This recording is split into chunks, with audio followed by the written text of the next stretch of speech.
Wall Street, Banks, and American Foreign Policy. By Murray N. Rothbard. This article first appeared in World Market Perspective, 1984, and later under the same title as a monograph produced by the Center for Libertarian Studies, 1995. Introduction by Justin Rimando. Murray Rothbard's 1984 analysis of modern American history as a great power struggle between economic elites, between the House of Morgan and the Rockefeller interests, culminates in the following conclusion: the financial power elite can sleep well at night regardless of who wins in 1984.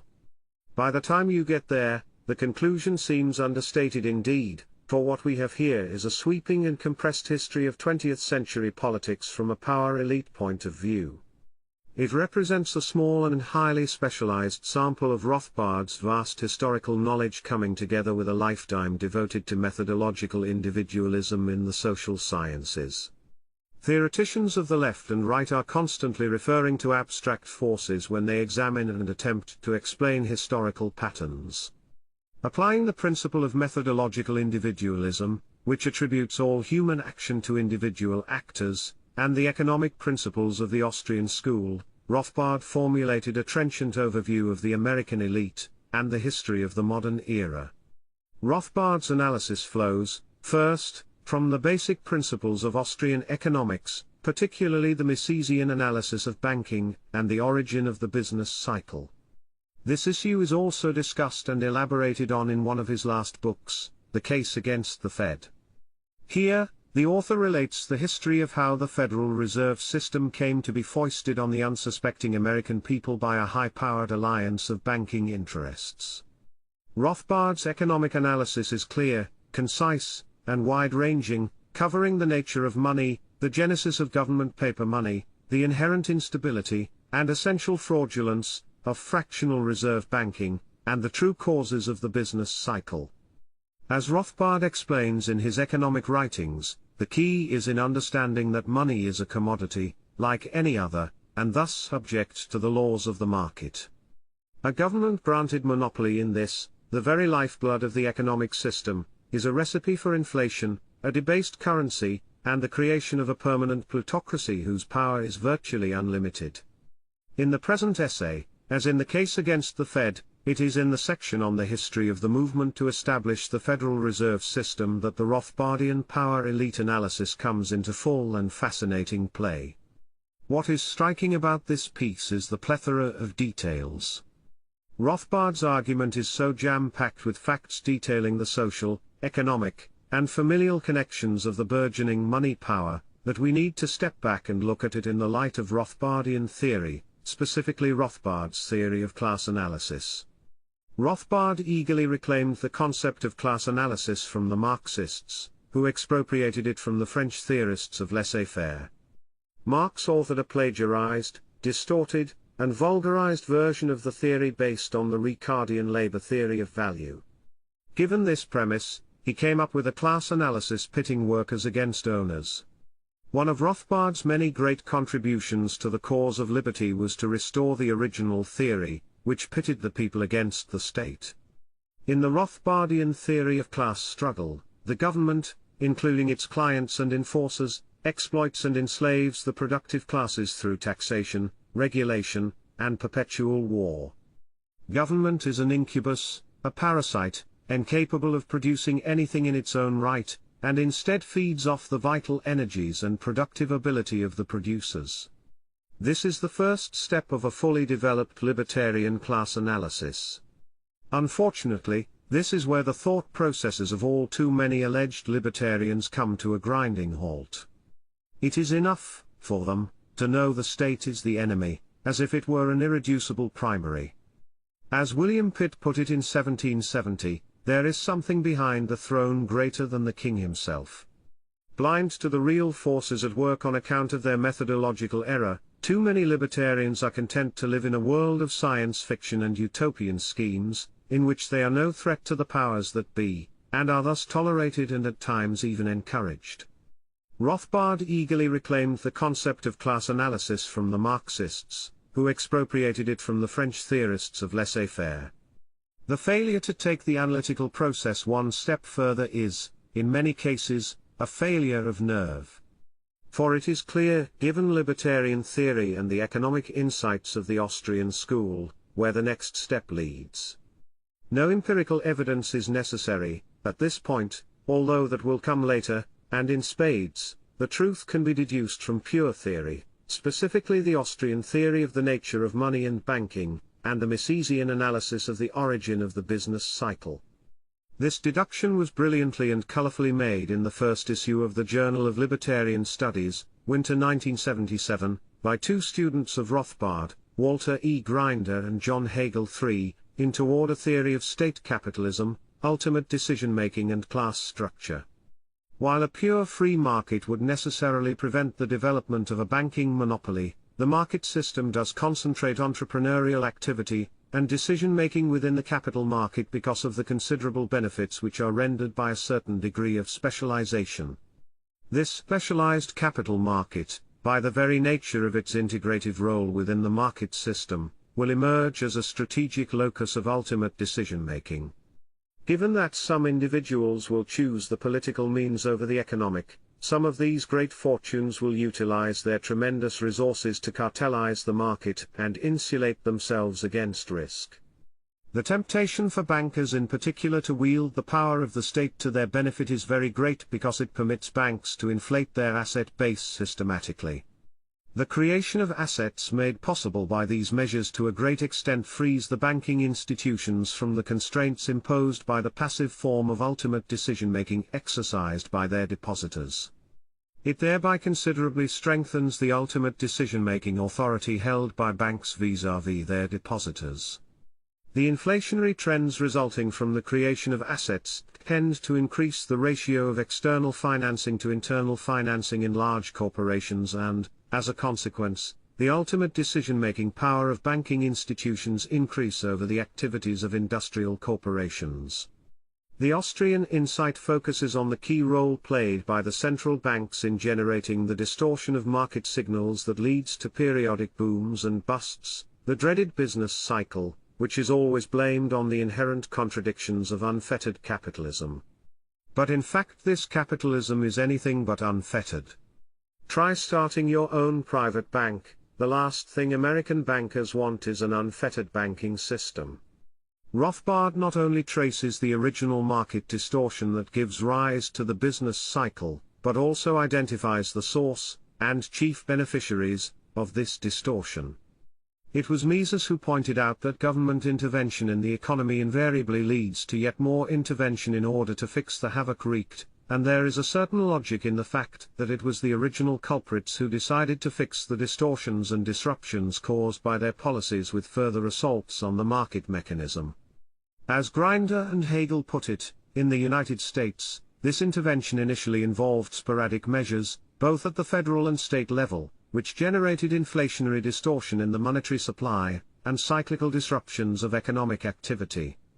The disruptions which accompanied the business cycle were a major factor in the transformation of the dominant ideology in the United States from a general adherence to laissez-faire doctrines to an ideology of political capitalism, which viewed the state as a necessary instrument for the rationalization and stabilization of an inherently unstable economic order.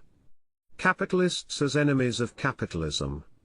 This explains the strange historical fact, recounted at length and in detail by Rothbard, that the biggest capitalists have been the deadliest enemies of true capitalism. For virtually all of the alleged social reforms of the past 50 years were pushed not only by idealistic leftists, but by the very corporate combines caricatured as the top-hatted, pot-bellied economic royalists of Wall Street. The neoconservative right depicts the battle against big government as a two-sided Manichaean struggle between the forces of light, that is, of capitalism, and the remnants of largely discredited leftist elites. But Rothbard's historical analysis reveals a much richer, more complex pattern. Instead of being two-sided, the struggle for liberty pits at least three sides, each against the other. For the capitalists, as John T. Flynn, Albert J. Nock, and Frank Chodorov all pointed out, were never for capitalism. As Nock put it, it is one of the few amusing things in our rather stodgy world that those who today are behaving most tremendously about collectivism and the Red Menace are the very ones who have cajoled, bribed, flattered and bedeviled the state into taking each and every one of the successive steps that lead straight to collectivism. Imposter Terms, Atlantic Monthly, February 1936, the New Deal economic policy was, as Rothbard demonstrated, prefigured by Herbert Hoover, champion of big business, and foreshadowed in the reforms of the progressive era. As revisionist economic historians, such as Gabriel Kolko, have shown, those who regulated the great industries in the name of progressive reform were recruited from the very cartels and trusts they were created to tame. The House of Morgan, the Rockefellers, and the Kuhn-Loebs must take their place alongside the First, Second, and Third Internationals as the historic enemies of liberty. And of course the monopolists didn't mind being tamed, so long as their competitors were tamed, if not eliminated. Every giant leap forward of economic planning and centralization, central banking, the welfare state, civil rights, and affirmative action, was supported if not initiated by the biggest and most politically powerful business interests in the country. The House of Morgan, the Rockefellers, and the Kuhn-Loebs must take their place alongside the First, Second, and Third Internationals as the historic enemies of liberty. Giant multinational corporations, and their economic satellites, in alliance with governments and the big banks, are in the process of extending their influence on a global scale. They dream of a world central bank, global planning, and an international welfare state, with American troops policing the world to guarantee their profit margins. After the long battle to create a central bank in the United States, the high priests of high finance finally seized and consolidated control of domestic economic policy. It only remained for them to extend their dominance internationally, and for this purpose they created the Council on Foreign Relations, and, later, the Trilateral Commission.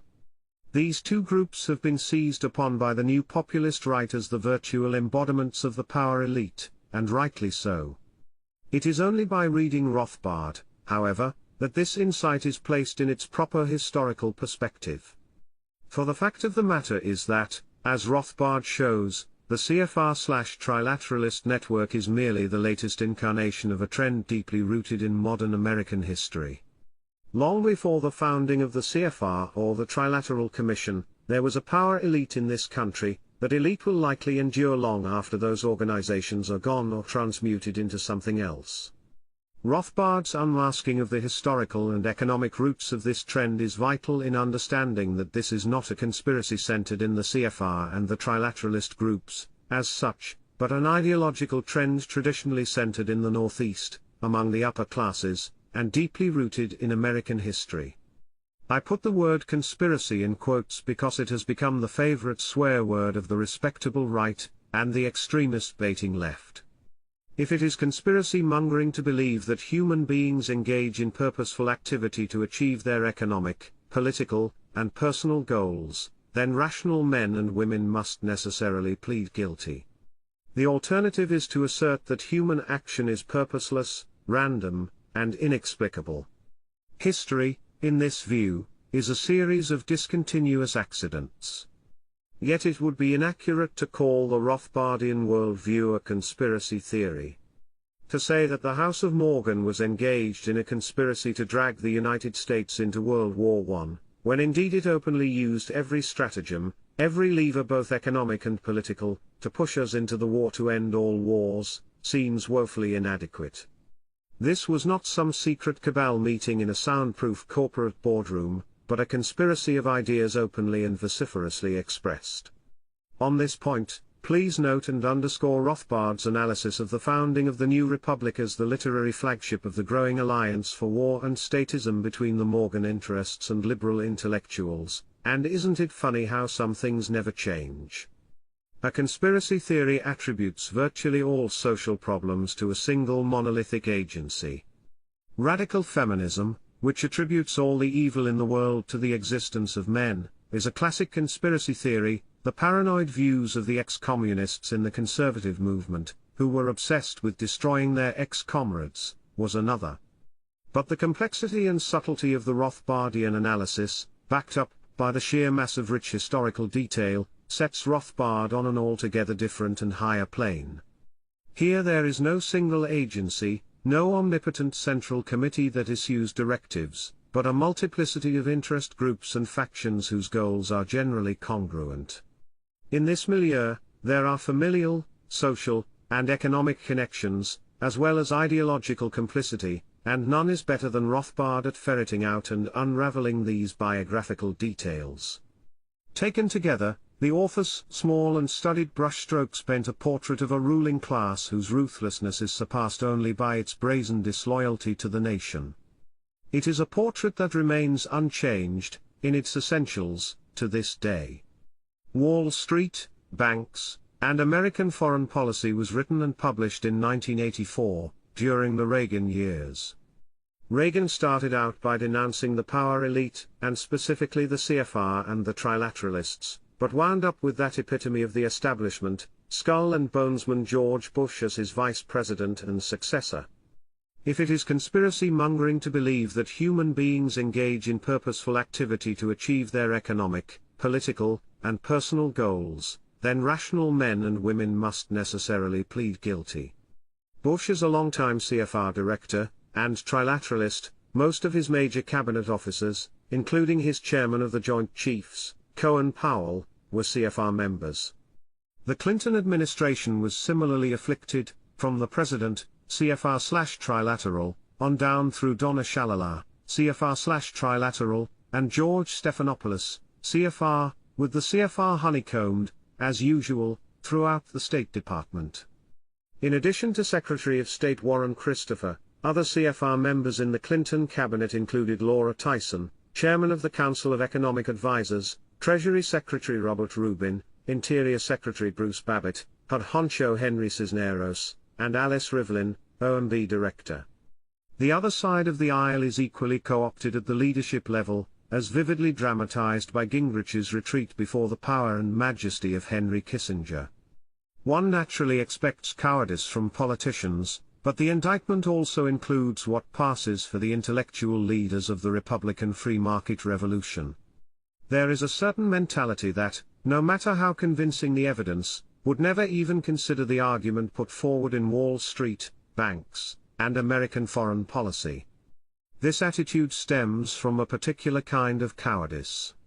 It is a fear, first of all, of not being listened to, a dread of consigning oneself to the role of Cassandra, the ancient Greek prophetess who was granted the power of foresight by the gods, with but a single limitation, that none would ever heed her warnings. It is far easier, and so much more lucrative, to play the role of court historian. This is a role the author of this scintillating pamphlet never could have played, even if he had tried.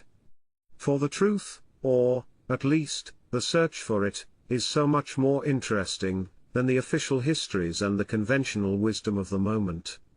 The sheer pleasure Rothbard took in unearthing the truth, in carrying out his vocation as a true scholar, is evident not only on every page of the present work but throughout his 28 books and thousands of articles and speeches.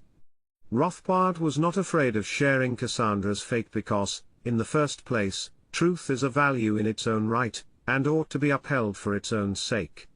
Second, the truth has a way of eventually getting out, in spite of the most strenuous efforts to suppress it. Wall Street, Banks, and American Foreign Policy. By Murray N. Rothbard.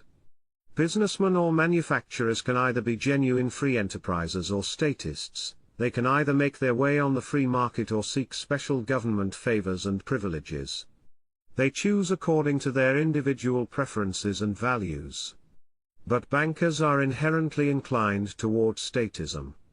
Commercial bankers, engaged as they are in unsound fractional reserve credit, are, in the free market, always teetering on the edge of bankruptcy. Hence they are always reaching for government aid and bailout. Investment bankers do much of their business underwriting government bonds, in the United States and abroad. Therefore, they have a vested interest in promoting deficits and in forcing taxpayers to redeem government debt. Both sets of bankers, then, tend to be tied in with government policy, and try to influence and control government actions in domestic and foreign affairs. In the early years of the 19th century, the organized capital market in the United States was largely confined to government bonds, then called stocks, along with canal companies and banks themselves. Whatever investment banking existed was therefore concentrated in government debt.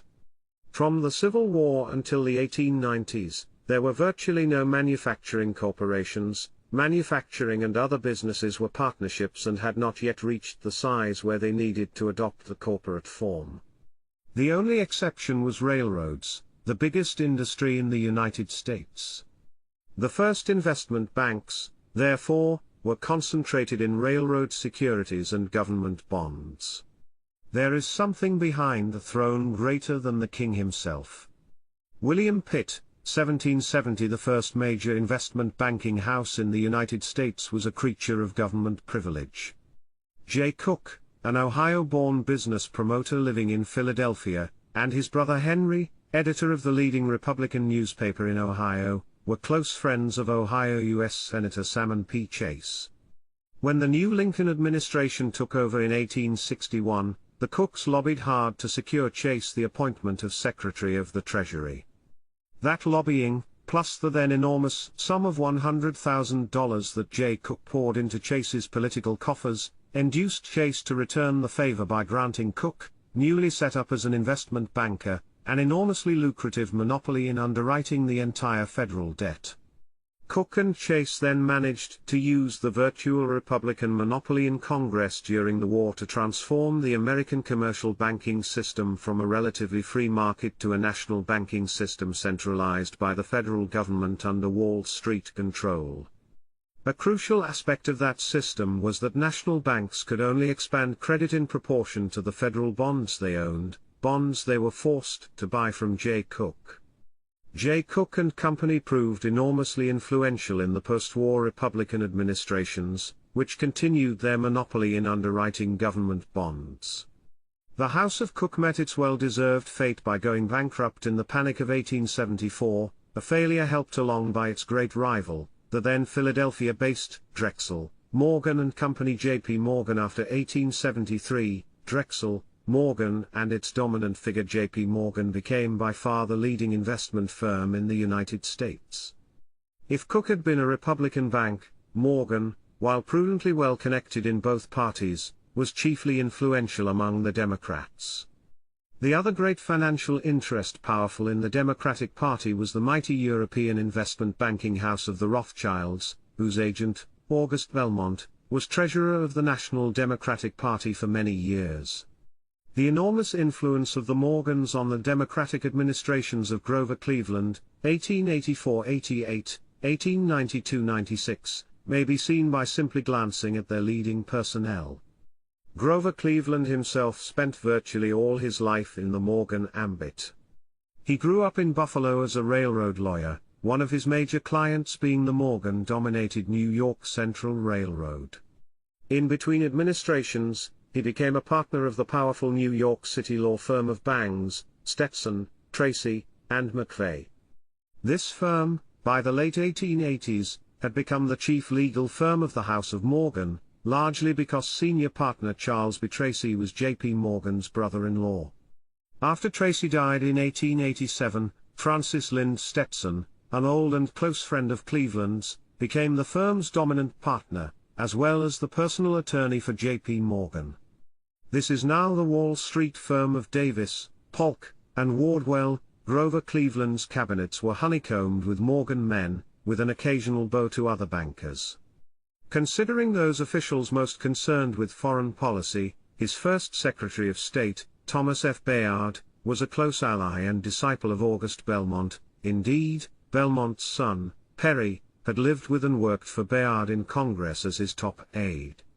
The dominant Secretary of State in the second Cleveland administration was the powerful Richard Olney, a leading lawyer for Boston financial interests, who had always been tied in with the Morgans, and in particular was on the board of the Morgan-run Boston and Maine Railroad, and would later help Morgan organize the General Electric Company. The War and Navy departments under Cleveland were equally banker-dominated. Boston Brahmin Secretary of War William C. Endicott had married into the wealthy Peabody family. Endicott's wife's uncle, George Peabody, had established a banking firm that included J.P. Morgan's father as a senior partner, and a Peabody had been best man at J.P.'s wedding. Secretary of the Navy was leading New York City financier William C. Whitney, a close friend and top political advisor of Cleveland's. Whitney was closely allied with the Morgans in running the New York Central Railroad. Secretary of War in the Second Cleveland administration was an old friend and aide of Cleveland's, Daniel S. Lamont, previously an employee and protege of William C. Whitney. Finally, the second Secretary of the Navy was an Alabama congressman, Hillary A. Herbert, an attorney for and very close friend of Meyer Lehman, a founding partner of the New York mercantile firm of Lehman Brothers, soon to move heavily into investment banking.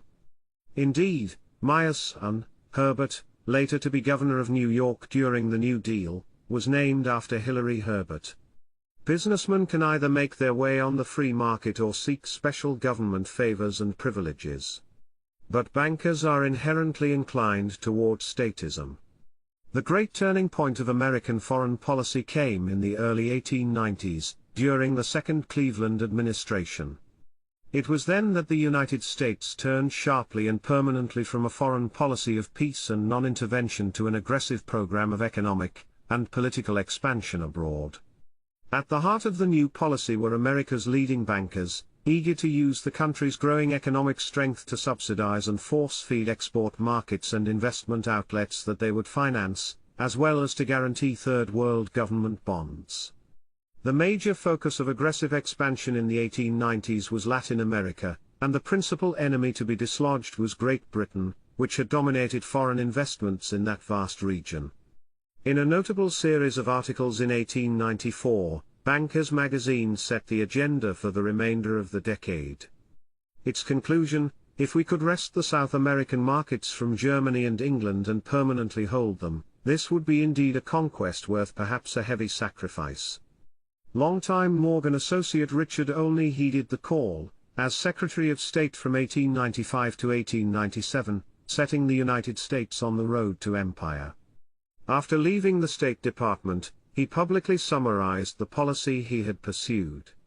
The old isolationism heralded by George Washington's farewell address is over, he thundered. The time has now arrived, Olney declared, when it behooves us to accept the commanding position among the powers of the earth. And, the present crying need of our commercial interests, he added, is more markets and larger markets for American products, especially in Latin America. Good as their word, Cleveland and Olney proceeded belligerently to use U.S. might to push Great Britain out of its markets and footholds in Latin America. In 1894, the U.S. Navy illegally used force to break the blockade of Rio de Janeiro by a British-backed rebellion aiming to restore the Brazilian monarchy. To ensure that the rebellion was broken, the U.S. Navy stationed warships in Rio Harbor for several months. During the same period, the U.S. government faced a complicated situation in Nicaragua, where it was planning to guarantee the bonds of the American Maritime Canal Company, to build a canal across the country. The new regime of General Zelaya was threatening to revoke this canal concession. At the same time, an independent reservation, of Mosquito Indians, protected for decades by Great Britain, sat athwart the eastern end of the proposed canal. In a series of deft maneuvers, using the Navy and landing the Marines, the United States managed to bring Zelaya to heel and to oust the British and take over the Mosquito territory. In Santo Domingo, now the Dominican Republic, France was the recipient of the American Big Stick. In the Santo Domingo Improvement Company, in 1893, a consortium of New York bankers purchased the entire debt of Santo Domingo from a Dutch company, receiving the right to collect all Dominican customs revenues in payment of the debt. The French became edgy the following year when a French citizen was murdered in that country, and the French government threatened to use force to obtain reparations. Its target for reparations was the Dominican customs revenue, at which point the United States sent a warship to the area to intimidate the French. But the most alarming crisis of this period took place in 1895-96, when the United States was at a hair's breadth from actual war with Great Britain over a territorial dispute between Venezuela and British Guiana. This boundary dispute had been raging for 40 years, but Venezuela shrewdly attracted American interest by granting concessions to Americans in gold fields in the disputed area. Apparently, Cleveland had had enough of the British threat and he moved quickly toward war. His close friend John Dickinson, head of the Michigan Democratic Party, delivered a bellicose speech in May 1895 as a surrogate for the president. "Wars are inevitable," Dickinson declared, "for they arise out of commercial competition between nations. The United States faces the danger of numerous conflicts, and clearly the enemy was Great Britain." After reviewing the history of the alleged British threat, Dickinson thundered that we need and must have open markets throughout the world to maintain and increase our prosperity. At the heart of the new policy were America's leading bankers, eager to use the country's growing economic strength to subsidize and force-feed export markets and investment outlets. In July, Secretary of State Olney sent the British an insulting and tub-thumping note, declaring that the United States is practically sovereign on this continent, and its fiat is law upon the subjects to which it confines its interposition. President Cleveland, angry at the British rejection of the note, delivered a virtual war message to Congress in December, but Britain, newly occupied in problems with the Boers in South Africa, decided to yield and agree to a compromise boundary settlement. Insultingly, the Venezuelans received not a single seat on the agreed-upon arbitration commission. In effect, the British, occupied elsewhere, had ceded dominance to the United States in Latin America. It was time for the United States to find more enemies to challenge. The next, and greatest, Latin American intervention was of course in Cuba, where a Republican administration entered the war goaded by its Jingo wing closely allied to the Morgan interests, led by young Assistant Secretary of the Navy Theodore Roosevelt and by his powerful Boston Brahmin mentor, Senator Henry Cabot Lodge. But American intervention in Cuba had begun in the Cleveland-Olney regime. In February 1895, a rebellion for Cuban independence broke out against Spain. The original U.S. response was to try to end the threat of revolutionary war to American property interests by siding with Spanish rule modified by autonomy to the Cubans to pacify their desires for independence. Here was the harbinger of U.S. foreign policy ever since, to try to maneuver in third world countries to sponsor third force or moderate interests which do not really exist. The great proponent of this policy was the millionaire sugar grower in Cuba, Edwin F. Atkins, a close friend of fellow Bostonian Richard Olney, and a partner of J.P. Morgan and Company. By the fall of 1895, Olney concluded that Spain could not win, and that, in view of the large and important commerce between the two countries and the large amounts of American capital in Cuba, the United States should execute a 180-degree shift and back the rebels, even unto recognizing Cuban independence. The fact that such recognition would certainly lead to war with Spain did not seem worth noting. The road to war with Spain had begun, a road that would reach its logical conclusion 3 years later. Ardently backing the pro-war course was Edwin F. Atkins, and August Belmont, on behalf of the Rothschild banking interests. The House of Rothschild, which had been longtime financiers to Spain, refused to extend any further credit to Spain, and instead underwrote Cuban revolutionary bond issues, and even assumed full obligation for the unsubscribed balance. During the conquest of Cuba in the Spanish-American War, the United States also took the occasion to expand its power greatly in Asia, seizing first the port of Manila and then all of the Philippines, after which it spent several years crushing the revolutionary forces of the Philippine independence movement. An aggressive Asian policy. The late 1890s also saw a new turn in the U.S. attitude toward the Far East. Expanding rapidly into the Pacific in pursuit of economic and financial gain, the U.S. government saw that Russia, Germany, and France had been carving up increasing territorial and economic concessions in the near corpse of the Chinese imperial dynasty. Coming late in the imperial game of Asia, and not willing to risk large-scale expenditure of troops, the United States, led by Olney and continued by the Republicans, decided to link up with Great Britain. The two countries would then use the Japanese to provide the shock troops that would roll back Russia and Germany and parcel out imperial benefits to both of her faraway allies, in a division of spoils known euphemistically as the Open Door. With Britain leaving the field free to the United States in Latin America, the United States could afford to link arms in friendly fashion with Britain in the Far East. A major impetus toward a more aggressive policy in Asia was provided by the lure of railroad concessions. Lobbying heavily for railroad concessions was the American China Development Company, ACDC, organized in 1895, and consisting of a consortium of the top financial interests in the United States, including James Stillman of the then Rockefeller-controlled National City Bank, Charles Coster, railroad expert of J.P. Morgan & Co., Jacob Schiff, head of the New York investment bank of Kuhn, Loeb & Co., and Edward H. Harriman, railroad magnate. Olney and the State Department pressed China hard for concessions to the ACDC for a Peking & Co. railway and for a railway across Manchuria, but in both cases the American syndicate was blocked. Russia pressured China successfully to grant that country the right to build a Manchurian railway, and a Belgian syndicate, backed by France and Russia, won the Peking & Co. concession from China. The US decided to link up with Britain in a division of spoils known euphemistically as the Open Door. It was time for sterner measures. The attorney for the ACDC set up the Committee on American Interests in China, which soon transformed itself into the American Asiatic Association, dedicated to a more aggressive American policy on behalf of economic interests in China. After helping the European powers suppress the nationalist Boxer Rebellion in China in 1900, the United States also helped push Russian troops out of Manchuria. Finally, in 1904, President Theodore Roosevelt egged Japan on to attack Russia, and Japan succeeded in driving Russia out of Manchuria, and ending Russia's economic concessions.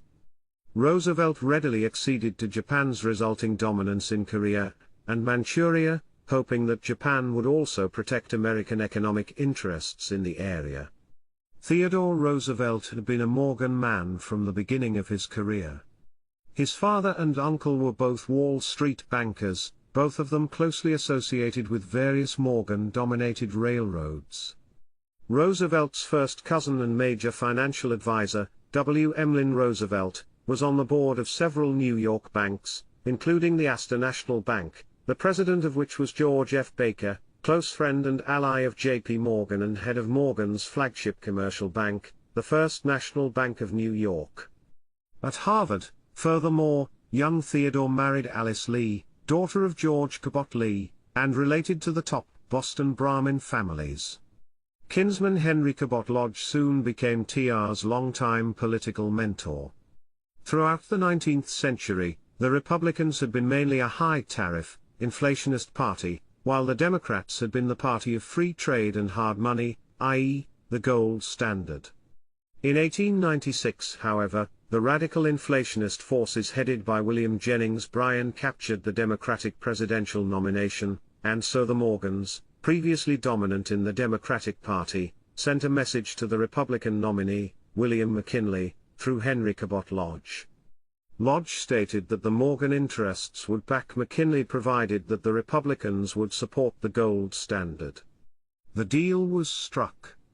William McKinley reflected the dominance of the Republican Party by the Rockefeller/Standard Oil interests. Standard Oil was originally headquartered at Rockefeller's home in Cleveland, and the oil magnate had long had a commanding influence in Ohio Republican politics. In the early 1890s, Marcus Hanna, industrialist and high school chum of John D. Rockefeller, banded together with Rockefeller and other financiers to save McKinley from bankruptcy, and Hanna became McKinley's top political advisor and chairman of the Republican National Committee. As a consolation prize to the Morgan interests for McKinley's capture of the Republican nomination, Morgan man Garrett A. Hobart, director of various Morgan companies, including the Liberty National Bank of New York City, became vice president. The death of Hobart in 1899 left a Morgan vacancy in the vice presidential spot, as McKinley walked into the nomination. McKinley and Hanna were both hostile to Roosevelt, considering him erratic and a madman, but after several Morgan men turned down the nomination, and after the intensive lobbying of Morgan partner George W. Perkins, Teddy Roosevelt at last received the vice presidential nomination. It is not surprising that virtually Teddy's first act after the election of 1900 was to throw a lavish dinner in honor of J.P. Morgan. Teddy Roosevelt, and the Lone Nut. The sudden appearance of one of the lone nuts so common in American political history led to the assassination of McKinley, and suddenly Morgan man Theodore Roosevelt was president. John Hay, expansionist Secretary of State whom Roosevelt inherited from McKinley, had the good fortune of having his daughter marry the son of William C. Whitney of the great Morgan-connected family. TR's next Secretary of State and former Secretary of War was his old friend Elihu Root, personal attorney for J.P. Morgan. Root appointed as his assistant secretary a close friend of TR's, Robert Bacon, a Morgan partner, and in due course Bacon became TR's Secretary of State. TR's first appointed Secretary of the Navy was Paul Morton, Vice President of the Morgan-controlled Atchison, Topeka, and Santa Fe Railroad, and his Assistant Secretary was Herbert L. Satterley, who had the distinction of being J.P. Morgan's son-in-law. It is well known that Roosevelt engineered a phony revolution in Colombia in 1903, creating the new state of Panama and handing the Canal Zone to the United States. Theodore Roosevelt's greatest, direct boost, to the Morgan interests is little known. It is well known that Roosevelt engineered a phony revolution in Colombia in 1903, creating the new state of Panama and handing the Canal Zone to the United States. What has not been fully disclosed is who benefited from the $40 million that the U.S. government paid, as part of the Panama settlement, to the owners of the old bankrupt Panama Canal Company, a French company which had previously been granted a Colombian concession to dig a Panama Canal. The Panama Canal Company's lobbyist, Morgan-connected New York attorney William Nelson Cromwell, literally sat in the White House directing the revolution and organizing the final settlement. We now know that, in 1900, the shares of the old French Panama Canal Company were purchased by an American financial syndicate, headed by J.P. Morgan and Company, and put together by Morgan's top attorney, Francis Lynde Stetson. The syndicate also included members of the Rockefeller, Seligman, and Kuhn Loeb financial groups, as well as Perkins and Satterley.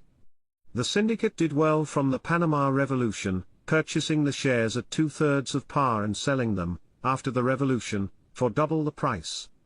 One member of the syndicate was especially fortunate, Teddy Roosevelt's brother-in-law, Douglas E. Robinson, a director of Morgan's Astor National Bank. For William Cromwell was named the fiscal agent of the new Republic of Panama, and Cromwell promptly put $6 million of the $10 million payoff the United States made to the Panamanian revolutionaries into New York City mortgages via the real estate firm of the same Douglas E. Robinson. After the turn of the century, a savage economic and political war developed between the Morgan interests on the one hand, and the allied Harriman-Kuhn-Loeb Rockefeller interests on the other. Harriman and Kuhn-Loeb grabbed control of the Union Pacific Railroad, and the two titanic forces battled to a draw for control of the Northern Pacific. Also, at about the same time, a long-lasting and worldwide financial and political oil war broke out between Standard Oil, previously a monopolist in both the crude and export markets outside of the United States, and the burgeoning British Royal Dutch Shell Rothschild combine. And since the Morgans and Rothschilds were longtime allies, it is certainly sensible to conclude, though there are no hard facts to prove it, that Teddy Roosevelt launched his savage antitrust assault to break Standard Oil as a Morgan contribution to the worldwide struggle. Furthermore, Mellon-owned Gulf Oil was allied to the Shell combine, and this might well explain the fact that former Morgan and Mellon lawyer Philander Knox, TR's Attorney General, was happy to file the suit against Standard Oil. Roosevelt's successor, William Howard Taft, being an Ohio Republican, was allied to the Rockefeller camp, and so he proceeded to take vengeance on the Morgans by filing antitrust suits to break up the two leading Morgan trusts, International Harvester and U.S. Steel. It was now all-out war, and so the Morgans in 1912 deliberately created a new party, the Progressive Party, headed by former Morgan partner, George W. Perkins. The successful aim of the Progressive Party was to bring Theodore Roosevelt out of retirement to run for president, in order to break Taft, and to elect, for the first time in a generation, a Democratic president. The new party was liquidated soon after. Supporters of Roosevelt were studied with financiers in the Morgan ambit, including Judge Elbert Gary, chairman of the board of U.S. Steel, Medill McCormick of the International Harvester family, and Willard Straight, Morgan's partner. In the same year, Straight and his heiress wife, Dorothy Whitney, founded the weekly magazine of opinion, The New Republic, symbolizing the growing alliance for war and statism between the Morgans and various of the more moderate, i.e., non-Marxist, progressive and socialist intellectuals. Morgan, Wilson, and War. The Morgan Progressive Party ploy deliberately ensured the election of Woodrow Wilson as a Democratic president. Wilson himself, until almost the time of running for president, was for several years on the board of the Morgan-controlled Mutual Life Insurance Company. He was also surrounded by Morgan men. His son-in-law, William Gibbs McAdoo, who became Wilson's Secretary of the Treasury, was a failing businessman in New York City when he was bailed out and befriended by J.P. Morgan and his associates. The Morgans then set McAdoo up as president of New York's Hudson and Manhattan Railroad until his appointment in the Wilson administration. McAdoo was to spend the rest of his financial and political life securely in the Morgan ambit. The main sponsor of Wilson's run for the presidency was George W. Harvey, head of Morgan-controlled Harper & Brothers Publishers. Other major backers included Wall Street financier and Morgan associate Thomas Fortune Ryan, and Wilson's college classmate and Morgan ally, Cyrus H. McCormick, head of International Harvester. Another close friend and leading political advisor of Wilson was New York City banker George Foster Peabody, son of the Boston Brahmin and a Morgan banker. A particularly fascinating figure in Wilson's fateful foreign policy was Colonel Edward Mandell House, of the wealthy House family of Texas, which was deeply involved in land-owning, trade, banking, and railroads. House himself was head for several years of the Trinity and Brazos Valley Railway, financed by the House family in collaboration with Morgan-associated Boston financial interests, particularly of the Old Colony Trust Company. The mysterious House, though never graced with an official government post, is generally acknowledged to have been Wilson's all-powerful foreign policy advisor and aide for virtually his entire 2 terms. By 1914, the Morgan Empire was in increasingly shaky financial shape. The Morgans had long been committed to railroads, and after the turn of the century the highly subsidized and regulated railroads entered their permanent decline.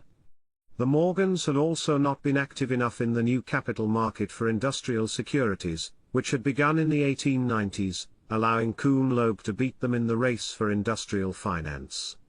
To make matters worse, the $400 million Morgan-run New Haven Railroad went bankrupt in 1914. At the moment of great financial danger for the Morgans, the advent of World War I came as a godsend. Long connected to British, including Rothschild, financial interests, the Morgans leapt into the fray, quickly securing the appointment, for J.P. Morgan and Company, of fiscal agent for the warring British and French governments, and monopoly underwriter for their war bonds in the United States. J.P. Morgan also became the fiscal agent for the Bank of England, the powerful English central bank.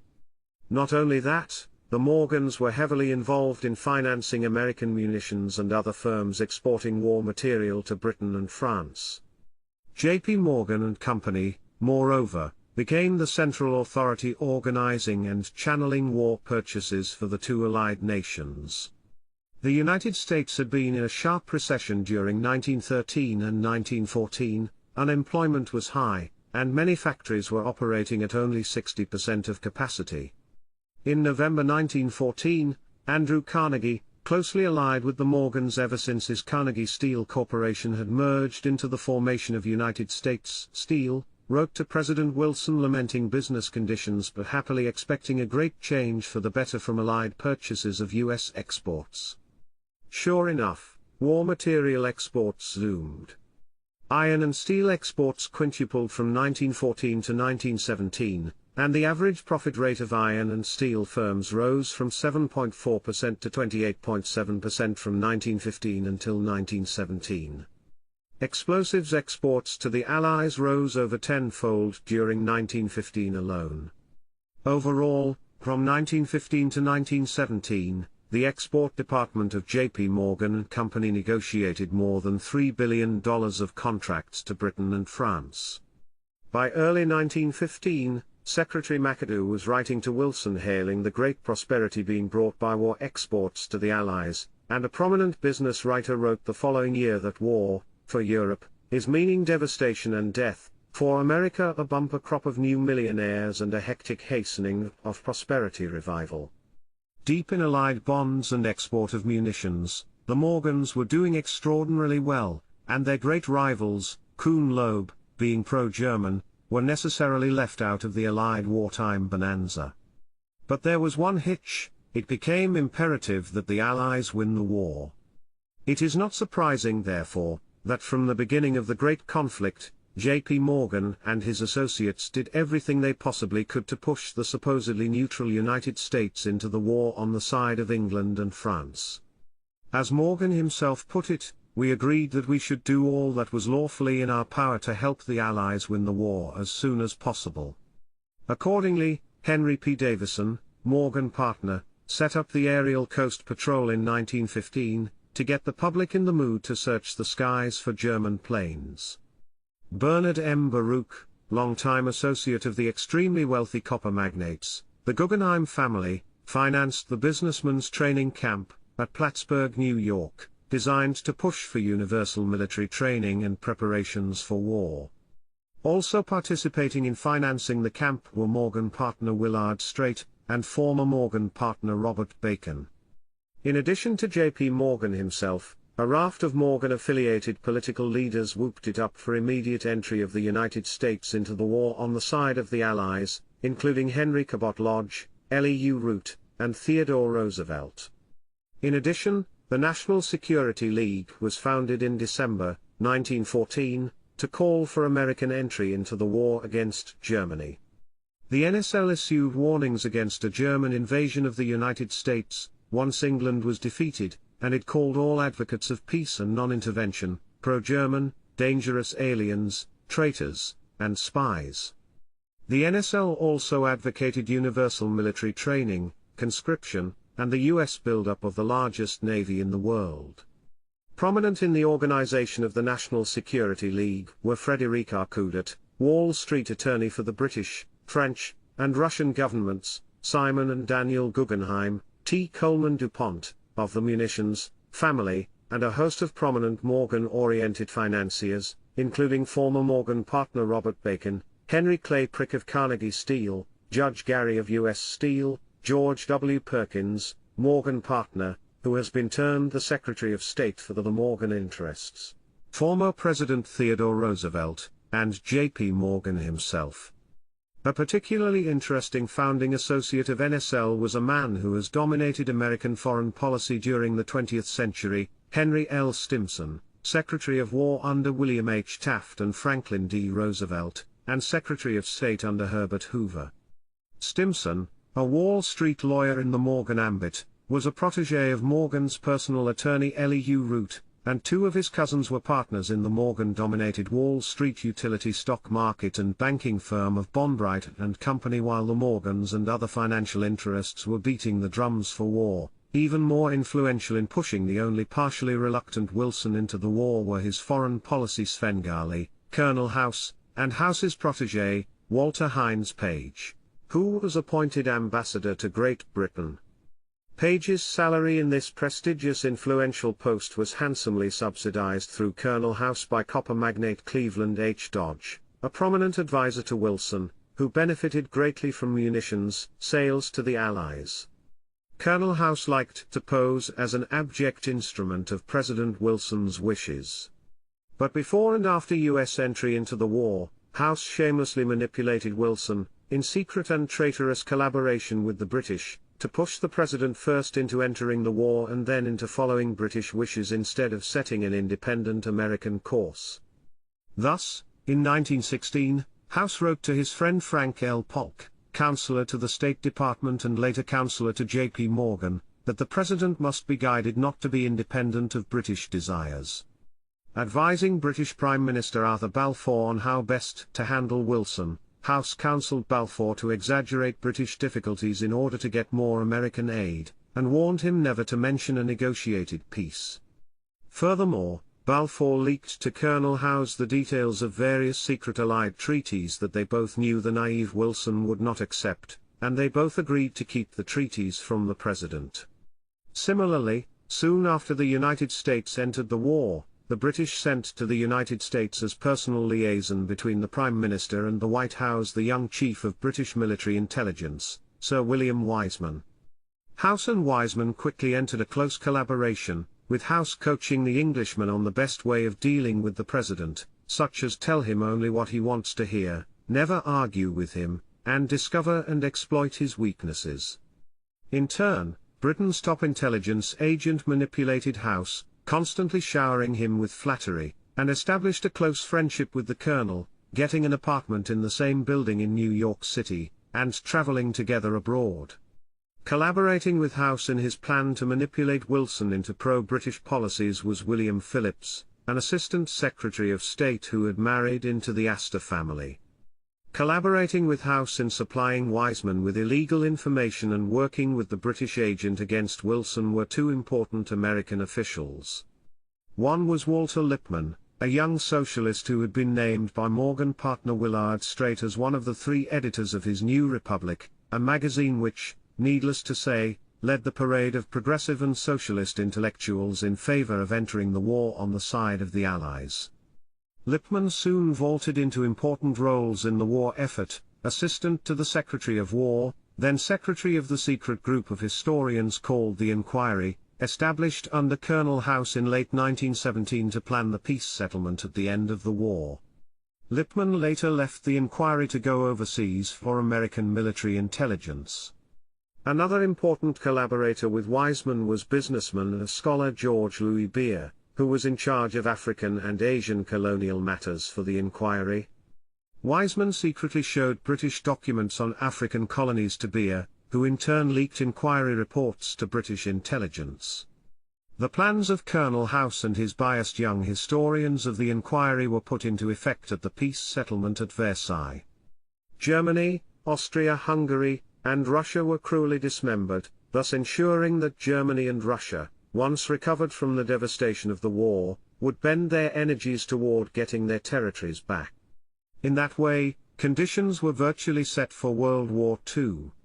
Not only that, the Allies at Versailles took advantage of the temporary power vacuum in Eastern Europe to create new independent states that would function as client states of Britain and France, be part of the Morgan Rothschild financial network, and help keep Germany and Russia down permanently. It was an impossible task for these new small nations, a task made more difficult by the fact that the young historians managed to rewrite the map of Europe at Versailles to make the Poles, the Czechs, and the Serbs dominant over all the other minority nationalities forcibly incorporated into the new countries. These subjugated peoples, the Germans, Ukrainians, Slovaks, Croats, Slovenes, etc., thus became built-in allies for the revanchist dreams of Germany and Russia. American entry into World War I in April 1917 prevented negotiated peace between the warring powers, and drove the Allies forward into a peace of unconditional surrender and dismemberment, a peace which, as we have seen, set the stage for World War II. American entry thus cost countless lives on both sides, chaos and disruption throughout Central and Eastern Europe at war's end, and the consequent rise of Bolshevism, fascism, and Nazism to power in Europe. In this way, Woodrow Wilson's decision to enter the war may have been the single most fateful action of the 20th century, causing untold and unending misery and destruction. But Morgan profits were expanded and assured. The fortuitous Fed, the massive U.S. loans to the Allies, and the subsequent American entry into the war, could not have been financed by the relatively hard money, gold standard system that existed before 1914. Fortuitously, an institution was established at the end of 1913 that made the loans and war finance possible, the Federal Reserve System. By centralizing reserves, by providing a government-privileged lender of last resort to the banks, the Fed enabled the banking system to inflate money and credit, finance loans to the Allies, and float massive deficits once the United States entered the war. In addition, the seemingly odd Fed policy of creating an acceptance market out of thin air by standing ready to purchase acceptance at a subsidized rate, enabled the Fed to rediscount acceptance on munitions exports. The Federal Reserve was the outgrowth of 5 years of planning, amending, and compromising among various politicians and concerned financial groups, led by the major financial interests, including the Morgans, the Rockefellers, and the Kuhn-Loebs, along with their assorted economists and technicians. Particularly notable among the Rockefeller interests were Senator Nelson W. Aldrich, R.I., father-in-law of John D. Rockefeller Jr., and Frank A. Vanderlip, vice president of Rockefeller's National City Bank of New York. From the Kuhn-Loebs came the prominent Paul Moritz Warburg, of the German investment banking firm of M. Warburg and Company. Warburg emigrated to the United States in 1902 to become a senior partner at Kuhn, Loeb and Company, after which he spent most of his time agitating for a central bank in the United States. Also igniting the drive for a Federal Reserve System was Jacob H. Schiff, powerful head of Kuhn-Loeb to whom Warburg was related by marriage. Seconding and sponsoring Warburg in academia was the prominent Columbia University economist Edwin R. A. Seligman, of the investment banking family of J. and W. Seligman and Company. Seligman was the brother of Warburg's brother-in-law. The Morgans were prominently represented in the planning and agitation for a central bank by Henry P. Davison, Morgan partner, Charles D. Norton, president of Morgan's First National Bank of New York, A. Barton Hepburn, head of Morgan's Chase National Bank, and Victor Morowitz, attorney and banker in the Morgan ranks and chairman of the executive committee of the Morgan-controlled Atchison, Topeka, and Santa Fe Railroad. While the establishment of the Federal Reserve System in late 1913 was the result of a coalition of Morgan, Rockefeller, and Kuhn-Loeb interests, there is no question which financial group controlled the personnel and the policies of the Fed once it was established. While influential in framing policies of the Fed, Federal Reserve Board member Warburg was disqualified from leadership because of his pro-German views. The first Federal Reserve Board, appointed by President Wilson in 1914, included Warburg, one Rockefeller man, Frederick A. Delano, uncle of Franklin D. Roosevelt, and president of the Rockefeller-controlled Wabash Railway, and an Alabama banker, who had both Morgan and Rockefeller connections. Overshadowing these three were three definite Morgan men, and a university economist, Professor Adolph C. Miller of Berkeley, whose wife's family had Morgan connections. The three definite Morgan men were Secretary of the Treasury McAdoo, Controller of the Currency John Skelton Williams, a Virginia banker and longtime McAdoo aide on Morgan railroads, and Assistant Secretary of the Treasury Charles S. Hamlin, a Boston attorney who had married into a wealthy Albany family long connected with the Morgan-dominated New York Central Railroad. But more important than the composition of the Federal Reserve Board was the man who became the first governor of the New York Federal Reserve Bank and who single-handedly dominated Fed policy from its inception until his death in 1928. This man was Benjamin Strong, who had spent virtually his entire business and personal life in the circle of top associates of J.P. Morgan. A secretary of several trust companies, banks doing trust business, in New York City, Strong became neighbor and close friend of three top Morgan partners, Henry P. Davison, Dwight Morrow, and Thomas W. Lamont. Davison, in particular, became his mentor, and brought him into Morgan's Bankers Trust Company, where he soon succeeded Lamont as vice president, and then finally became president. When Strong was offered the post of governor of the New York Fed, it was Davison who persuaded him to take the job. Strong was an enthusiast for American entry into the war, and it was his mentor Davison, who had engineered the coup of getting Morgan named as sole underwriter and purchasing agent for Britain and France. Strong worked quickly to formalize collaboration with the Bank of England, collaboration which would continue in force throughout the 1920s. The Federal Reserve Bank of New York became foreign agent for the Bank of England, and vice versa. The main collaboration throughout the 1920s, much of it kept secret from the Federal Reserve Board in Washington, was between Strong and the man who soon became governor of the Bank of England, Montague Collett Norman. Norman and Strong were not only fast friends, but had important investment banking ties, Norman's uncle having been a partner of the great English banking firm of Baring Brothers, and his grandfather a partner in the international banking house of Brown Shipley and Company, the London branch of the Wall Street banking firm of Brown Brothers. Before coming to the Bank of England, Norman himself had worked at the Wall Street office of Brown Brothers, and then returned to London to become a partner of Brown Shipley.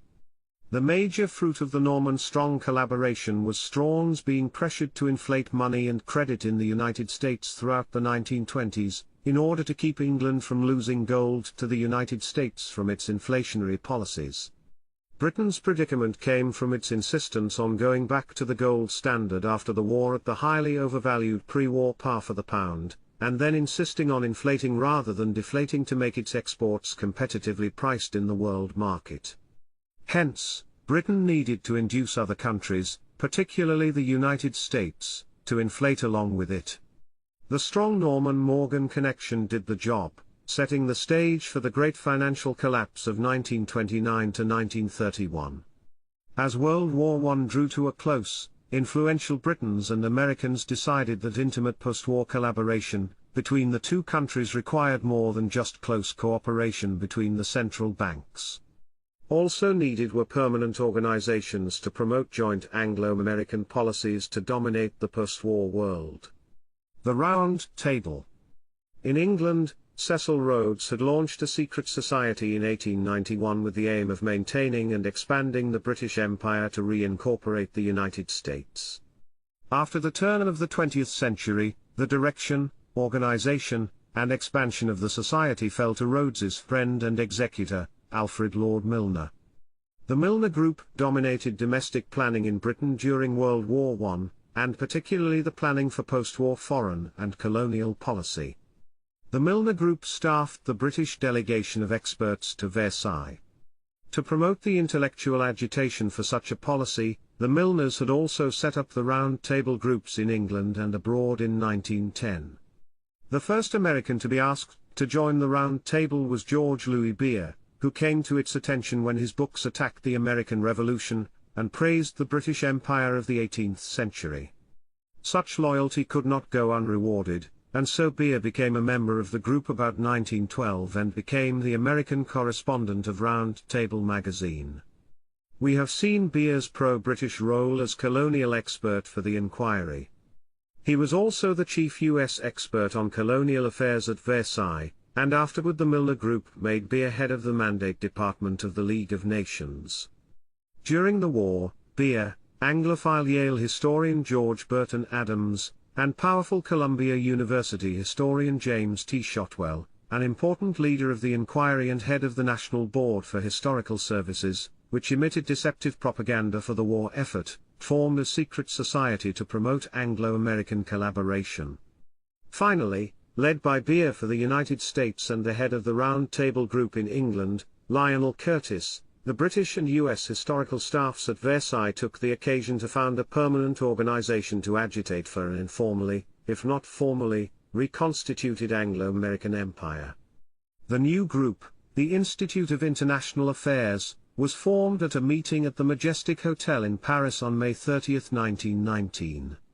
A six-man organizing committee was formed, 3 Milnerites from Britain, and 3 Americans, Shotwell, Harvard historian Archibald C. Coolidge, head of the Eastern European desk of the Inquiry, and member of the Morgan-oriented Boston financial family, and James Brown Scott, Morgan lawyer who was to write a biography of Robert Bacon. The British branch, the Royal Institute of International Affairs, set up a committee to supervise writing a multi-volume history of the Versailles Peace Conference. The committee was financed by a gift from Thomas W. Lamont, Morgan partner. The CFR. The American branch of the new group took a while to get going. Finally, the still inactive American Institute of International Affairs merged with a defunct outfit, begun in 1918, of New York businessmen concerned with the post-war world, and organized as a dinner club to listen to foreign visitors. This organization, the Council on Foreign Relations, had as its honorary chairman Morgan lawyer Elihu Root, while Alexander Hemphill, chairman of Morgan's Guarantee Trust Company, was chairman of its finance committee. In August 1921, the two organizations merged into the new Council on Foreign Relations Incorporated, a high-powered organization embracing bankers, lawyers, and intellectuals. While varied financial interests were represented in the new organization, the CFR was Morgan-dominated, from top to bottom. Honorary president was Elihu Root. President was John W. Davis, Wilson's Solicitor General, and now Chief Counsel for J.P. Morgan and Company. Davis was to become Democratic presidential candidate in 1924. Secretary-Treasurer of the new CFR was Harvard economic historian Edwin F. Gay, Director of Planning and Statistics for the Shipping Board during the war, and now editor of the New York Evening Post, owned by his mentor, Morgan partner, Thomas W. Lamont. It was Gay who had the idea of founding Foreign Affairs, the CFR's quarterly journal, and who suggested both his Harvard colleague Archibald Coolidge as the first editor, and the New York Post reporter Hamilton Fish Armstrong as assistant editor and executive director of the CFR. Other prominent officials in the new CFR were Frank L. Polk, former Undersecretary of State and now lawyer for J.P. Morgan and Company, Paul M. Warburg of Kuhn, Loeb, Otto H. Kahn of Kuhn, Loeb, former Undersecretary of State under Wilson, Norman H. Davis, a banking associate of the Morgans, and as Vice President, Paul D. Kravith, senior partner of the Rockefeller-oriented Wall Street law firm of Kravith, Swain, and Moore. After World War II, the Council on Foreign Relations became dominated by the Rockefeller rather than by the Morgan interests, a shift of power reflecting a general alteration in financial power in the world at large. After World War II, the rise of oil to prominence brought the Morgans and Rockefellers, once intense rivals, into an Eastern establishment of which the Rockefellers were the senior, and the Morgans the junior, partners. Rockefeller, Morgan, and war. During the 1930s, the Rockefellers pushed hard for war against Japan, which they saw as competing with them vigorously for oil and rubber resources in Southeast Asia, and as endangering the Rockefellers' cherished dreams of a mass China market for petroleum products. On the other hand, the Rockefellers took a non-interventionist position in Europe, where they had close financial ties with German firms such as IG Farben and Co., and very few close relations with Britain and France. The Morgans, in contrast, as usual deeply committed to their financial ties with Britain and France, once again plumped early for war with Germany, while their interest in the Far East had become minimal. Indeed, U.S. Ambassador to Japan, Joseph C. Grew, former Morgan partner, was one of the few officials in the Roosevelt administration genuinely interested in peace with Japan. World War II might therefore be considered, from one point of view, as a coalition war. The Morgans got their war in Europe, the Rockefellers theirs in Asia. Such disgruntled Morgan men as Lewis W. Douglas and Dean G. Acheson, a protege of Henry Stimson, who had left the early Roosevelt administration in disgust at its soft money policies and economic nationalism, came happily roaring back into government service with the advent of World War II. Nelson A. Rockefeller, for his part, became head of Latin American activities during World War II, and thereby acquired his taste for government service. After World War II, the united Rockefeller-Morgan-Kuhn-Loeb Eastern establishment was not allowed to enjoy its financial and political supremacy unchallenged for long.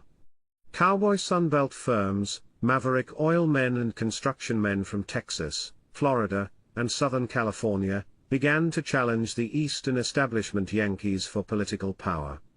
While both groups favor the Cold War, the cowboys are more nationalistic, more hawkish, and less inclined to worry about what our European allies are thinking. They are also much less inclined to bail out the now Rockefeller-controlled Chase Manhattan Bank and other Wall Street banks that loaned recklessly to Third World and communist countries and expect the U.S. taxpayer, through outright taxes or the printing of U.S. dollars, to pick up the tab. It should be clear that the name of the political party in power is far less important than the particular regime's financial and banking connections. The foreign policy power for so long of Nelson Rockefeller's personal foreign affairs advisor, Henry A. Kissinger, a discovery of the extraordinarily powerful Rockefeller Chase Manhattan Bank elder statesman John J. McCloy, is testimony to the importance of financial power. As is the successful lobbying by Kissinger and Chase Manhattan's head, David Rockefeller, to induce Jimmy Carter to allow the ailing Shah of Iran into the United States, thus precipitating the humiliating hostage crisis. Despite differences in nuance, it is clear that Ronald Reagan's originally proclaimed challenge to Rockefeller-Morgan power in the Council of Foreign Relations, and to the Rockefeller-created Trilateral Commission has fizzled, and that the permanent government continues to rule regardless of the party nominally in power. As a result, the much-heralded bipartisan foreign policy consensus imposed by the establishment since World War II seems to remain safely in place. David Rockefeller, chairman of the board of his family's Chase Manhattan Bank from 1970 until recently, established the Trilateral Commission in 1973 with the financial backing of the CFR and the Rockefeller Foundation. Joseph Kraft, syndicated Washington columnist who himself has the distinction of being both a CFR member and a trilateralist, has accurately described the CFR as a school for statesmen, which comes close to being an organ of what C. Wright Mills has called the power elite, a group of men, similar in interest and outlook, shaping events from invulnerable positions behind the scenes. The idea of the Trilateral Commission was to internationalize policy formation, the commission consisting of a small group of multinational corporate leaders, politicians, and foreign policy experts from the United States, Western Europe, and Japan, who meet to coordinate economic and foreign policy among their respective nations. Perhaps the most powerful single figure in foreign policy since World War II, a beloved advisor to all presidents, is the octogenarian John J. McCloy. During World War II, McCloy virtually ran the War Department as assistant to aging Secretary Stimson. It was McCloy who presided over the decision to round up all Japanese Americans and place them in concentration camps in World War II, and he is virtually the only American left who still justifies that action. Before and during the war, McCloy, a disciple of Morgan lawyer Stimson, moved in the Morgan orbit. His brother-in-law, John S. Zinsser, was on the board of directors of J.P. Morgan and Company during the 1940s. But, reflecting the post-war power shift from Morgan to Rockefeller, McCloy moved quickly into the Rockefeller ambit. He became a partner of the Wall Street corporate law firm of Milbank, Tweed, Hope, Hadley and McCloy, which had long served the Rockefeller family, and the Chase Bank as legal counsel. From there he moved to become chairman of the board of the Chase Manhattan Bank, a director of the Rockefeller Foundation, and of Rockefeller Center Incorporated, and finally, from 1953 until 1970, chairman of the board of the Council on Foreign Relations. During the Truman administration, McCloy served as president of the World Bank and then U.S. High Commissioner for Germany. He was also a special advisor to President John F. Kennedy on disarmament, and chairman of Kennedy's Coordinating Committee on the Cuban Crisis. It was McCloy who discovered Professor Henry A. Kissinger for the Rockefeller forces.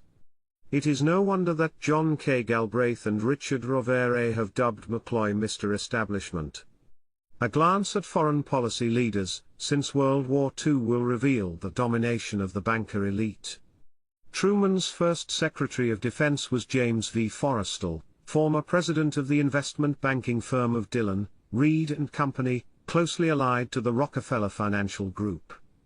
Forrestal had also been a board member of the Chase Securities Corporation, an affiliate of the Chase National Bank.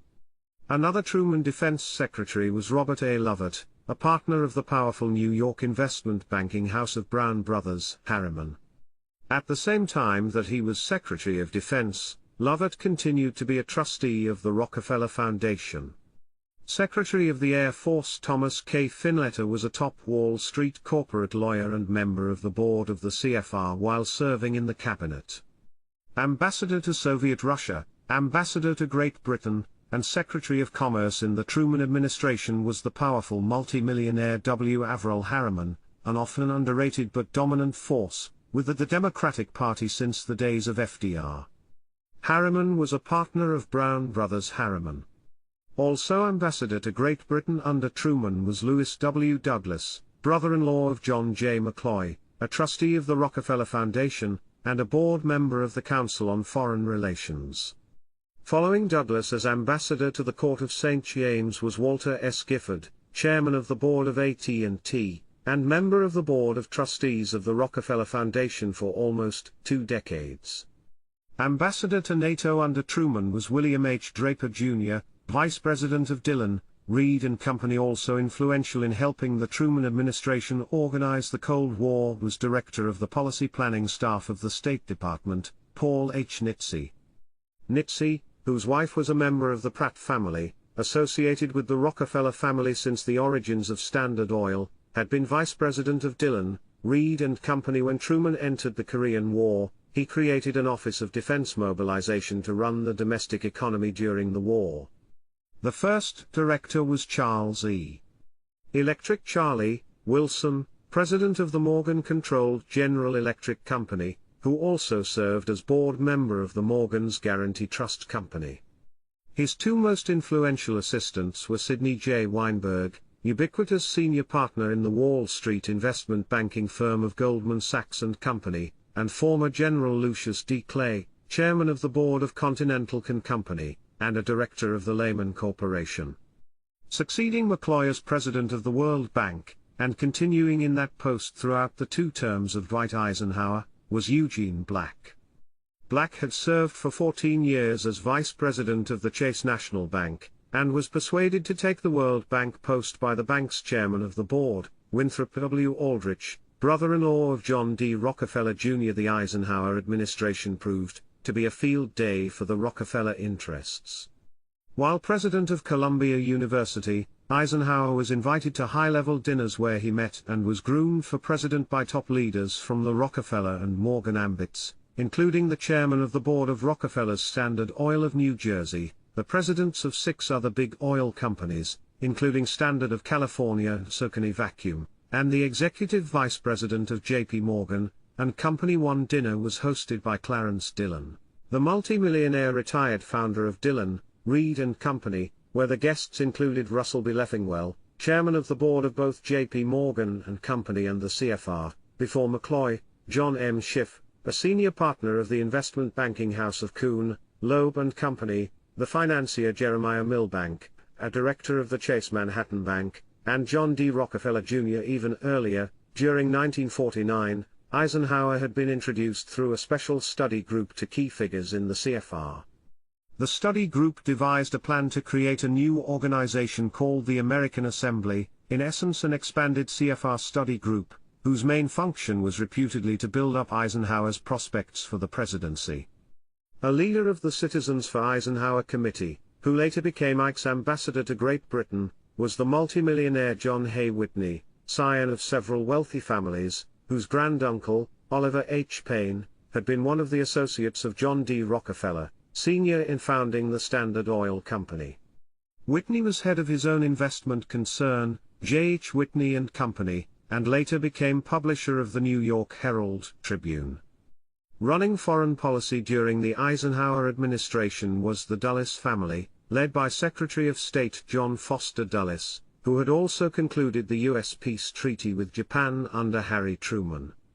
Dulles had for 3 decades been a senior partner of the top Wall Street corporate law firm of Sullivan and Cromwell, whose most important client was Rockefeller's Standard Oil Company of New Jersey. Dulles had been for 15 years a member of the board of the Rockefeller Foundation, and before assuming the post of Secretary of State was chairman of the board of that institution. Most important is the little-known fact that Dulles's wife was Janet Pomeroy Avery, a first cousin of John D. Rockefeller Jr. Heading the super-secret Central Intelligence Agency during the Eisenhower years was Dulles's brother, Alan Welsh Dulles, also a partner in Sullivan and Cromwell. Alan Dulles had long been a trustee of the CFR and had served as its president from 1947 to 1951. Their sister, Eleanor Lansing Dulles, was head of the Berlin desk of the State Department during that decade.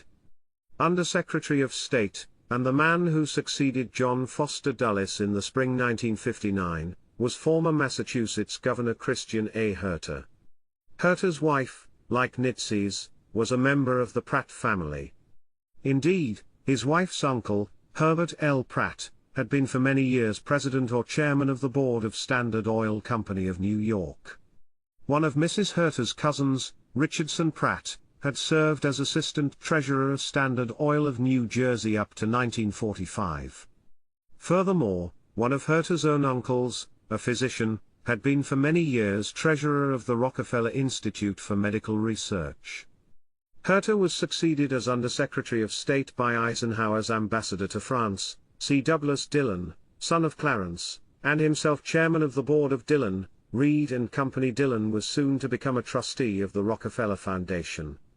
Perhaps to provide some balance for his banker-business coalition, Eisenhower appointed as Secretary of Defense 3 men in the Morgan rather than the Rockefeller ambit.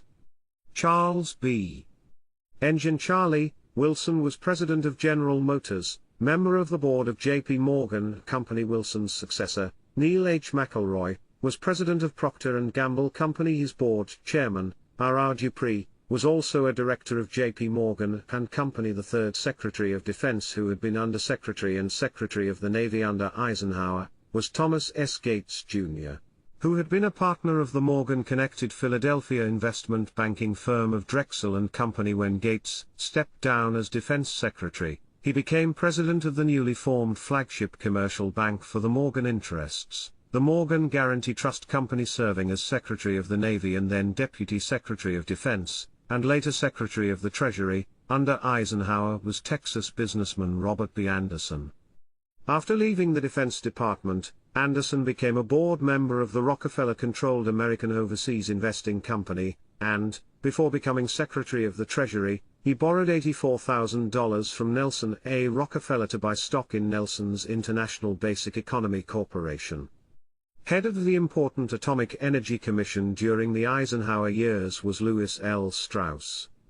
For 2 decades, Strauss had been a partner in the investment banking firm of Kuhn, Loeb and Company. In 1950, Strauss had become financial advisor to the Rockefeller family, soon also becoming a board member of Rockefeller Center Incorporated. A powerful force in deciding foreign policy was the National Security Council, which included on it the Dulles brothers, Strauss, and Wilson. Particularly important is the post of National Security Advisor to the President. Eisenhower's first National Security Advisor was Robert Cutler, president of the Old Colony Trust Company, the largest trust operation outside New York City. The Old Colony was a trust affiliate of the First National Bank of Boston. After 2 years in the top national security post, Cutler returned to Boston to become chairman of the board of Old Colony Trust, returning after a while to the national security slot for 2 more years. In between, Eisenhower had 2 successive national security advisors. The first was Dylan Anderson, a Houston corporate attorney, who did work for several oil companies. Particularly significant was Anderson's position as chairman of the board of a small but fascinating Connecticut firm called Electromechanical Research Incorporated. Electromechanical was closely associated with certain Rockefeller financiers. Thus, one of its directors was Godfrey Rockefeller, a limited partner in the investment banking firm of Clark, Dodge & Company. After more than a year, Anderson resigned from his national security post and was replaced by William H. Jackson, a partner of the investment firm of J. H. Whitney & Company. Before assuming his powerful position, Dylan Anderson had been one of several men serving as special hush-hush consultants to the National Security Council. Another special advisor was Eugene Holman, president of Rockefeller's Standard Oil Company of New Jersey. We may mention 2 important foreign policy actions of the Eisenhower administration which seem to reflect the striking influence of personnel directly tied to bankers and financial interests. In 1951, the regime of Mohammad Mossadegh in Iran decided to nationalize the British-owned oil holdings of the Anglo-Iranian Oil Company. It took no time for the newly established Eisenhower administration to intervene heavily in this situation. CIA Director and former Standard Oil lawyer Alan W. Dulles flew to Switzerland to organize the covert overthrow of the Mossadegh regime, the throwing of Mossadegh into prison, and the restoration of the Shah to the throne of Iran. After lengthy behind-the-scenes negotiations, the oil industry was put back into action as purchasers and refiners of Iranian oil. But this time the picture was significantly different. Instead of the British getting all of the oil pie, their share was reduced to 40% of the new oil consortium, with 5 top U.S. oil companies: Standard Oil of New Jersey, Circony Vacuum, formerly Standard Oil of NY and now Mobil, Standard Oil of California, Gulf, and Texaco, getting another 40%. It was later disclosed that Secretary of State Dulles placed a sharp upper limit on any participation in the consortium by smaller independent oil companies in the United States. In addition to the rewards to the Rockefeller interests, the CIA's man on the spot directing the operation, Kermit Roosevelt, received his due by quickly becoming a vice president of Mellon's Gulf Oil Corporation, the Guatemalan coup. Fresh from its CIA triumph in Iran, the Eisenhower administration next turned its attention to Guatemala, where the left-liberal regime of Jacob Arbenz Guzman had nationalized 234,000 acres of uncultivated land owned by the nation's largest landholder, the American-owned United Fruit Company, which imported about 60% of all bananas coming into the United States. Arbenz also announced his intention of seizing another 173,000 acres of idle United Fruit land along the Caribbean coast. In late 1953, Eisenhower gave the CIA the assignment of organizing a counter-revolution in Guatemala. With the actual operation directed by former Wall Street corporate lawyer Frank Wisner of the CIA, the agency launched a successful invasion of Guatemala, led by exiled Army Colonel Castillo Armas, which soon overthrew the Arbenz regime and replaced it with a military junta. The Arbenz land program was abolished, and most of its expropriated property was returned to the United Fruit Company. Allen W. Dulles had financial connections with United Fruit and with various sugar companies which had also suffered land expropriation from the Arbenz regime. For several years, while a partner at Sullivan and Cromwell, he had been a board member of the Rockefeller-controlled J. Henry Schroeder Banking Corporation. Members of the board of Schroeder during 1953 included Delano Andrews, Sullivan and Cromwell partner who had taken Dulles's seat on the board, George A. Breyer, president of the Monetee Sugar Company, Charles W. Gibson, vice president of the Rockefeller-affiliated Air Reduction Company, and Avery Rockefeller, president of the closely linked banking house of Schroeder, Rockefeller, and company. Members of the board of Monetee Sugar, in the meanwhile, included Alfred Jarotsky Jr., another Sullivan and Cromwell partner, Gerald F. Beale, president of J. Henry Schroeder, and chairman of the board of the International Railways of Central America, and Henry E. Wooster, a recently retired executive of United Fruit. United Fruit, furthermore, was a controlling shareholder in International Railways, while, as in the case of Beale, the board chairmanship of the railway had long been held by a high official of Schroeder. The close ties between United Fruit, Schroeder, and International Railways may also be seen by the fact that, in 1959, the board chairman of the railway became James McGovern, general counsel for United Fruit. International Railway, in fact, carried most of United Fruit's produce from the interior to the port in Guatemala. In addition, Dulles's close associate and fellow trustee of the Council of Foreign Relations in this period, and former treasurer of the CFR, was Whitney H. Shephardson, formerly vice president of International Railways. Not only that, Robert Cutler, national security advisor to the president at the time of the coup against Arbenz, had himself very close ties to United Fruit. Cutler's boss at Old Colony Trust, chairman of the board T. Jefferson Coolidge, was also, and more importantly, board chairman at United Fruit.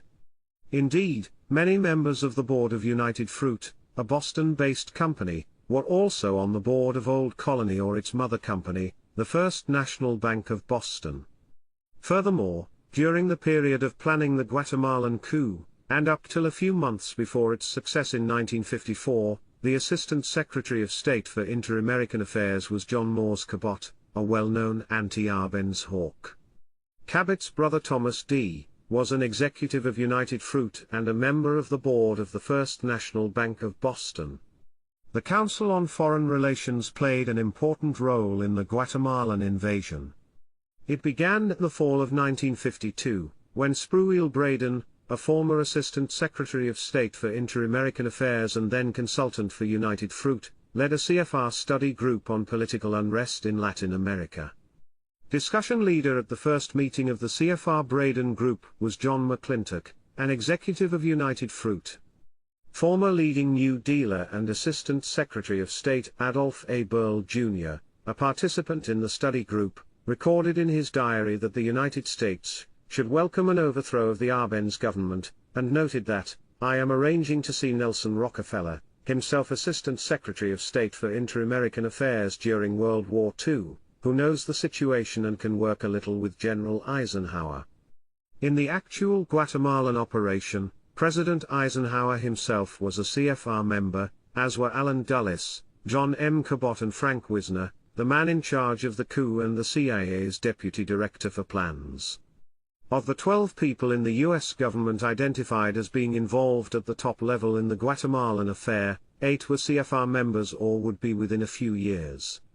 These included, in addition to the above, Henry F. Holland, who succeeded Cabot in the Assistant Secretary of State slot in 1954, Under-Secretary of State Walter Bedell Smith, a former director of the CIA, and Ambassador to the UN Henry Cabot Lodge.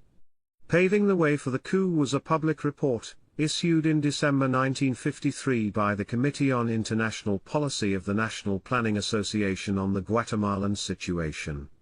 Head of the committee was Frank Altschul, Secretary and Vice President of the CFR and a partner of the International Banking House of Lazard Frere, as well as a director of the Chase National Bank and President of the General American Investor Corporation, a firm largely controlled by Lehman Brothers. The Altschul report, signed by 22 committee members of whom 15 were CFR members, warned that communist infiltration in Guatemala was a threat to the security of the Western Hemisphere and hinted that drastic action would probably be necessary to deal with this menace. Of those involved in the drastic action, Secretary of State John Foster Dulles, while at Sullivan and Cromwell, had once represented United Fruit in negotiating a contract with Guatemala. Under-Secretary of State Walter Bedell Smith, after leaving the government, became Director of United Fruit, as did Robert D. Hill, who participated in the Guatemala operation as ambassador to Costa Rica. Furthermore, future President of Guatemala, Miguel Ydigoras Fuentes, noted that his own cooperation in the coup against Arbenz was obtained by Walter Turnbull, a former executive at United Fruit, who came to him along with 2 CIA agents. JFK, and the establishment. When John F. Kennedy assumed the office of president, the first person he turned to for foreign policy advice was Robert A. Lovett, partner of Brown Brothers, Harriman, even though Lovett had backed Richard Nixon. Kennedy asked Lovett to take his pick of any of 3 top jobs in the cabinet, State, Defense, and Treasury, but the ill and aging Lovett demurred. It was at Lovett's urging, however, that Kennedy chose as Secretary of State Dean Rusk, president of the Rockefeller Foundation, a post he had acquired because of the strong backing of John Foster Dulles. Under-Secretary of State was Chester Bowles, a trustee of the Rockefeller Foundation. Bowles was soon replaced by corporate lawyer George Bale, who was later to become a senior managing partner at Lehman Brothers. For Secretary of Defense, Kennedy chose Robert S. McNamara, president of Ford Motor Company. One influential force in the McNamara appointment was the backing of Sidney J. Weinberg, partner of the investment banking firm of Goldman, Sachs, and Company, and powerful fundraiser for the Democratic Party. Weinberg was a member of the board of Ford Motor Company. Perhaps even more important was the intimate Ford connection with the investment banking house of Lehman Brothers, which had long carried great weight in the party. At that time, 5 high-ranking Ford executives sat on the board of the One William Street Fund, a mutual fund recently established by Lehman Brothers. Secretary of the Air Force was Eugene Zuckert, chairman of the board of the small Pittsburgh firm, the Nuclear Science and Engineering Corporation, controlled by the powerful Lehman Brothers. Before going to this firm, Zuckert had been a member of the Atomic Energy Commission, former ABC Commissioner Gordon Dean, who had preceded Zuckert as chairman of the Board of Nuclear Science and Engineering, was also a partner of Lehman Brothers. General Counsel of the Defense Department, and soon to become Secretary of the Army, was Wall Street corporate lawyer Cyrus Vance, later to become Secretary of State under Carter. Vance's law firm, Simpson, Thatcher and Bartlett, represented Lehman Brothers and manufacturers Hanover Trust Company. Moreover, Vance had married into New York's wealthy W. and J. Sloan family. His father-in-law, John Sloan, had served as a director of the United States Trust Company. Secretary of the Treasury in the Kennedy cabinet was C. Douglas Dillon, of Dillon, Reed and the Rockefeller Foundation. Dillon saw no problem in serving for 8 years as ambassador to France and as a State Department official during the Eisenhower era, and then segueing to the Democratic Kennedy cabinet. Like Lovett, he too was chosen even though he had been a big contributor to the Nixon effort of 1960. In the powerful post of National Security Advisor, Kennedy selected Harvard Dean McGeorge Bundy, who had been part of a high-powered foreign policy team advising Thomas B. Dewey in the 1948 campaign, a virtually all Rockefeller-dominated team headed by John Foster Dulles and including Dulles' brother Alan, C. Douglas Dillon, and Christian Herter. After that, Bundy worked for the Council on Foreign Relations. Bundy had been born into the wealthy Boston Bram-Lowell family, his mother having been a Lowell. His father Harvey H. Bundy was a partner in Boston's top law firm of Choate, Hall, and Stewart, a high official of the Foreign Bondholders Protective Council, and a director of the Merchants National Bank of Boston. McGeorge's brother, William, a high CIA official, was married to the daughter of former Secretary of State Dean Acheson, and his sister Catherine married into the socially prominent Auchincloss family, the family of Jacqueline Kennedy. The strong Rockefeller influence on Kennedy foreign policy is best seen in the fact that the new president continued Allen W. Dulles as head of the CIA. It was at the urging of Dulles that Kennedy decided to go ahead with the CIA's previously planned and disastrous Bay of Pigs invasion of Cuba. Fidel Castro's regime had recently nationalized a large number of American-owned sugar companies in Cuba. It might be noted that Dulles' old law firm of Sullivan and Cromwell served as general counsel for 2 of these large sugar companies, the Francisco Sugar Company and the Monterey Sugar Company, and that one of the board members of these firms was Gerald F. Beale, president of the Rockefeller-oriented J. Henry Schroeder Bank, of which Dulles had once been a director. Not only that, John L. Loeb of the Loeb, Rhodes Investment Bank, whose wife was a member of the Lehman banking family, owned a large block of stock in the nationalized Compañía Azucarera Atlántica del Golfo, a big sugar plantation in Cuba, while one of the directors of the latter company was Harold F. Linder, vice chairman of the General American Investors Company, dominated by Lehman Brothers and Lazard Frères investment bankers.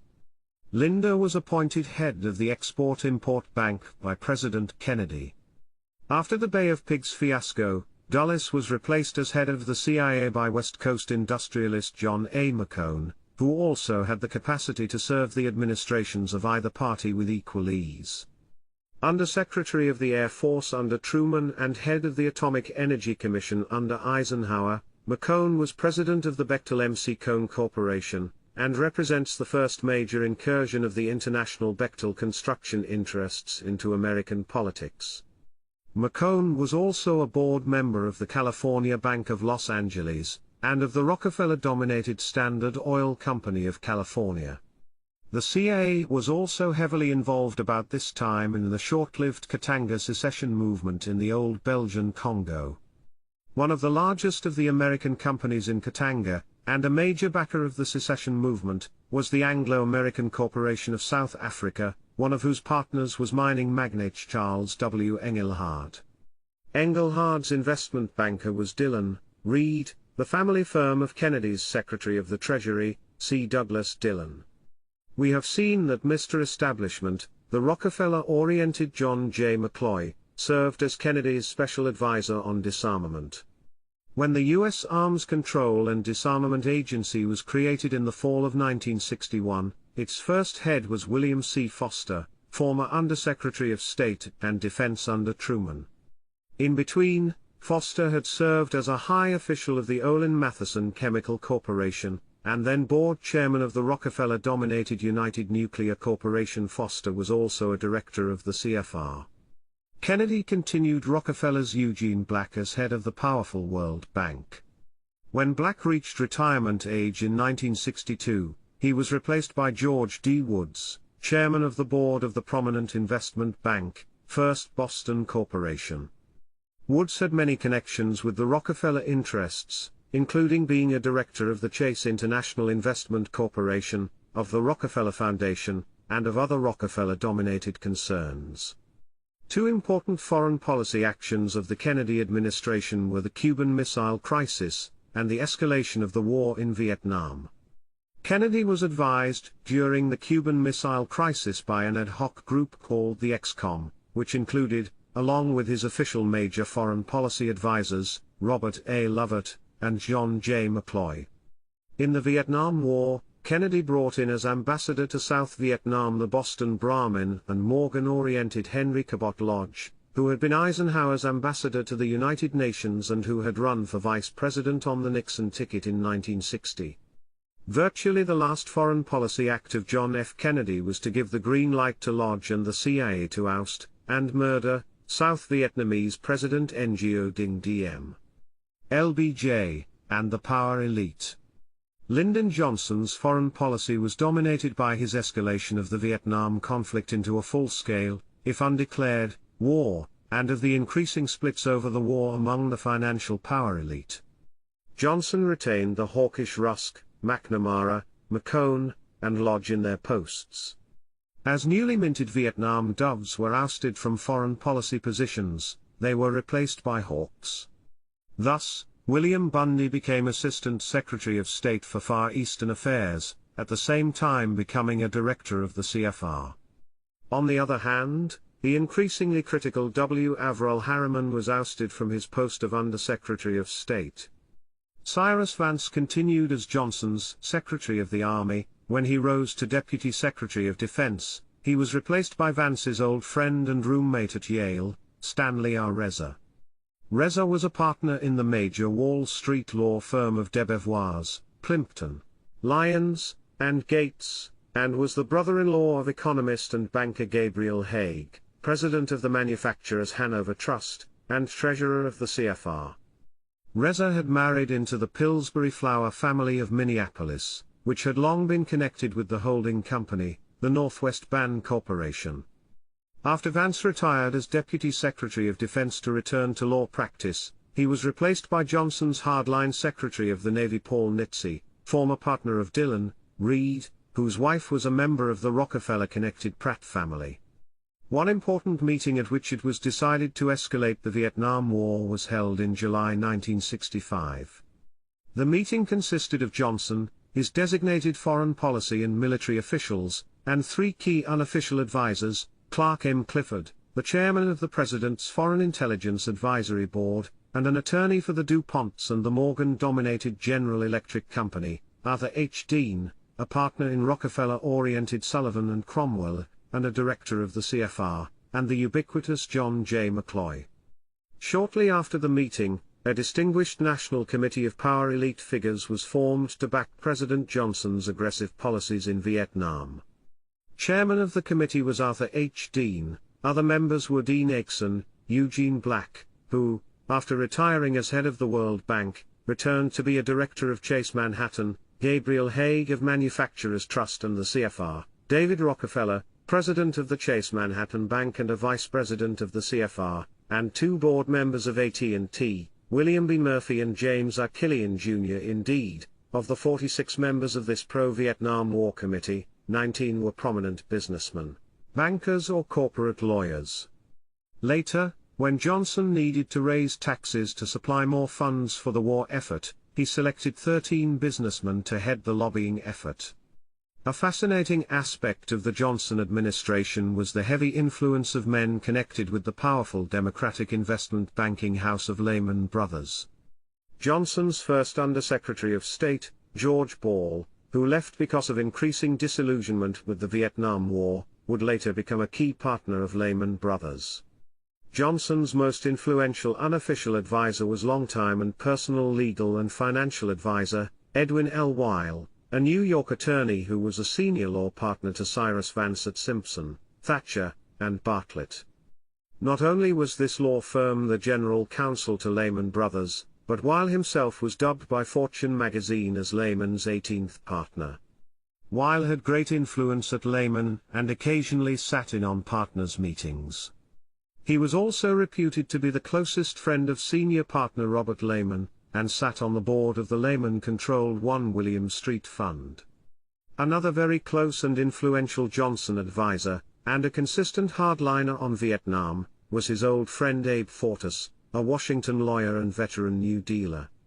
During the Johnson years, Fortas served as director, vice president, and general counsel for the Texas-based Great America Corporation, a giant holding company controlling several insurance companies, Braniff Airways, and 2 banks, including the First Western Bank and Trust Company of California.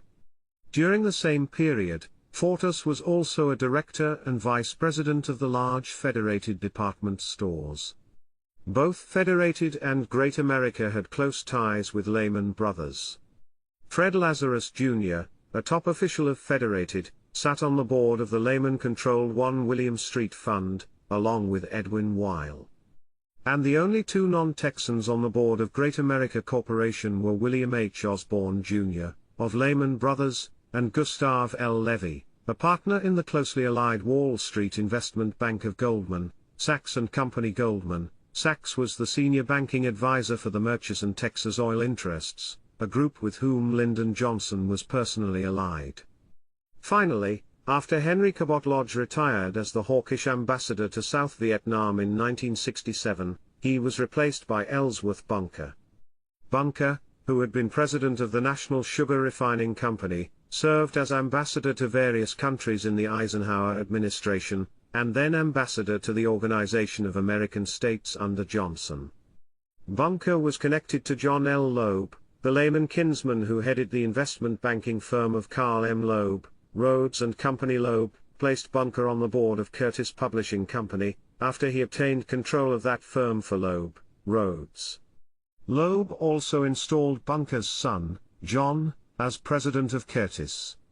Furthermore, Ellsworth Bunker's younger brother, Arthur, had served as director of the Lehman Corporation, and of Lehman's 1 William Street Fund until his death in 1964. While Bunker had served Johnson as ambassador to the OASH, he continued to sit on the board of the National Sugar Refining Company. In late 1965, Bunker played a crucial role in Johnson's massive U.S. invasion of the Dominican Republic, an intervention into a Dominican civil war to prevent a victory by left-wing forces who would presumably pose a dire threat to American sugar companies in the Republic. As President Johnson's emissary to the Dominican Republic just after the invasion, Bunker played a decisive role in installing the conservative Hector Garcia Godoy as president. Increasingly, however, the power elite became divided over the morass of the Vietnam War. Under the blows of the Tet Offensive in January 1968, Robert McNamara had become increasingly dovish and was replaced as Secretary of Defense by hardliner Clark Clifford, with McNamara moving gracefully to take charge of the World Bank. But, on investigating the situation, Clifford too became critical of the war, and Johnson called a crucial 2-day meeting on March 22, 1968, of his highly influential senior informal advisory group on Vietnam, known as the Wise Men, made up of all his key advisors on foreign affairs. Johnson was stunned to find that only Abe Fortas and General Maxwell Taylor continued in the hardline position. Arthur Dean, Cabot Lodge, John J. McCloy, and former General Omar Bradley took a confused middle-of-the-road position, while all the other elite figures such as Dean Acheson, George Ball, McGeorge Bundy, C. Douglas Dillon, and Cyrus Vance had swung around to a firm opposition to the war. As David Halberstam put it in his The Best and the Brightest, these power elite leaders let him, Johnson, know that the establishment, yes, Wall Street, had turned on the war. It was hurting the economy, dividing the country, turning the youth against the country's best traditions. LBJ knew when he was licked. Only a few days afterward, Johnson announced that he was not going to run for re-election, and he ordered what would be the beginnings of U.S. disengagement from Vietnam. The foreign policy aims of the Nixon administration had a decided Rockefeller stamp. Secretary of State William P. Rogers was a Wall Street lawyer who had long been active in the liberal Dewey Rockefeller wing of the New York Republican Party. Indeed, Thomas E. Dewey was the main backer of Rogers for the State Department post. Dewey's entire political career was beholden to the Rockefeller interests, as was dramatically shown one election year when, in an incident that received unaccustomed publicity, Winthrop W. Aldrich, Rockefeller kinsman, who was president of the Chase National Bank, literally ordered Governor Dewey into his Wall Street offices and commanded him to run for re-election. The governor, who had previously announced his retirement into private practice, meekly obeyed. Furthermore, Rogers' law partner, John A. Wells, had long been one of Nelson Rockefeller's top political aides and had served as Nelson's campaign manager for president in 1964. Second-tier posts in the Nixon State Department went to financial elite figures. Thus, the following men were successively undersecretaries of state, after 1972, deputy secretaries, in the Nixon White House: Elliot L. Richardson, partner of a Boston Brahmin corporate law firm and a director of the New England Trust Company, and a man whose uncle, Henry L. Shattuck, had long been a director of the New England Merchants National Bank, and of the Mutual Life Insurance Company of New York. John N. Irwin II, partner of a Wall Street law firm, Patterson, Belknap and Webb, long associated with the Rockefeller interests, and whose wife was a sister of the Watson brothers family of IBM. Kenneth Rush, president of Union Carbide Corporation, and a director of the Bankers Trust Company of New York. Robert S. Ingersoll, chairman of the board of Borg-Warner Corporation, and a director of the First National Bank of Chicago. Also, the Deputy Undersecretary of State for Economic Affairs under Nixon was Nathaniel Samuels, a partner in the investment banking house of Kuhn, Loeb and Company, and a director of the Rockefeller-controlled International Basic Economy Corporation Henry A. Kissinger. But of course the dominant foreign policy figure in both the Nixon and Ford administrations was not William Rogers but Henry A. Kissinger, who was named National Security Advisor and soon became virtually the sole force in foreign policy, officially replacing Rogers as Secretary of State in 1973. Kissinger was virtually Mr. Rockefeller.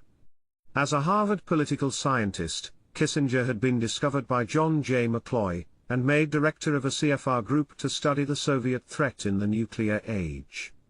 He was soon made director of a special foreign policy studies project of the Rockefeller Brothers Fund, and from there became for more than a decade Nelson Rockefeller's chief personal foreign policy advisor. Only 3 days before accepting the Nixon administration post, Rockefeller gave Kissinger $50,000 to ease the fiscal burdens of his official post. Nixon and Kissinger re-escalated the Vietnam War by secretly bombing and then invading Cambodia in 1969 and 1970. They could be sure of compliance from Ellsworth Bunker, whom Nixon retained as ambassador to South Vietnam until the end of the war. Apart from the Vietnam War, the Nixon administration's major foreign policy venture was the CIA-led overthrow of the Marxist Allende regime in Chile. U.S. firms controlled about 80% of Chile's copper production, and copper was by far Chile's major export. In the 1970 election, the CIA funneled $1 million into Chile in an unsuccessful attempt to defeat Allende. The new Allende regime then proceeded to nationalize large U.S.-owned firms, including Anaconda and Kennecott Copper and the Chile Telephone Company, a large utility which was a subsidiary of ITT, International Telephone and Telegraph Company. Under the advice of Henry Kissinger and of ITT, the CIA funneled $8 million into Chile over the next 3 years, in an ultimately successful effort to overthrow the Allende regime. Particularly helpful in this effort was John A. McCone, the West Coast industrialist whom Johnson had continued in charge of the CIA. Now a board member of ITT, McCone continued in constant contact by being named a consultant to the CIA on the Chilean question. President Nixon continued Johnson holdover Richard Helms as head of the CIA, and Helm's outlook may have been influenced by the fact that his grandfather, Gates W. McGarrah, had been the head of the Mechanics and Metals National Bank of New York, director of Bankers Trust, and chairman of the board of the powerful Federal Reserve Bank of New York. Of the $8 million poured into Chile by the CIA, over $1.5 million was allocated to Chile's largest opposition newspaper, El Mercurio, published by wealthy businessman Augustin Edwards. Edwards was also, not coincidentally, vice president of PepsiCo, a company headed by President Nixon's close friend Donald M. Kendall. The transaction was arranged at a quiet breakfast meeting in Washington, set up by Kendall, and including Edwards and Henry Kissinger. After the successful overthrow of Allende by a military junta in September 1973, the man who became the first Minister of Economy, Development, and Reconstruction was Fernando Leniz, a high official of El Mercurio, who also served on the board of the Chilean subsidiary of the Rockefeller-controlled International Basic Economy Corporation.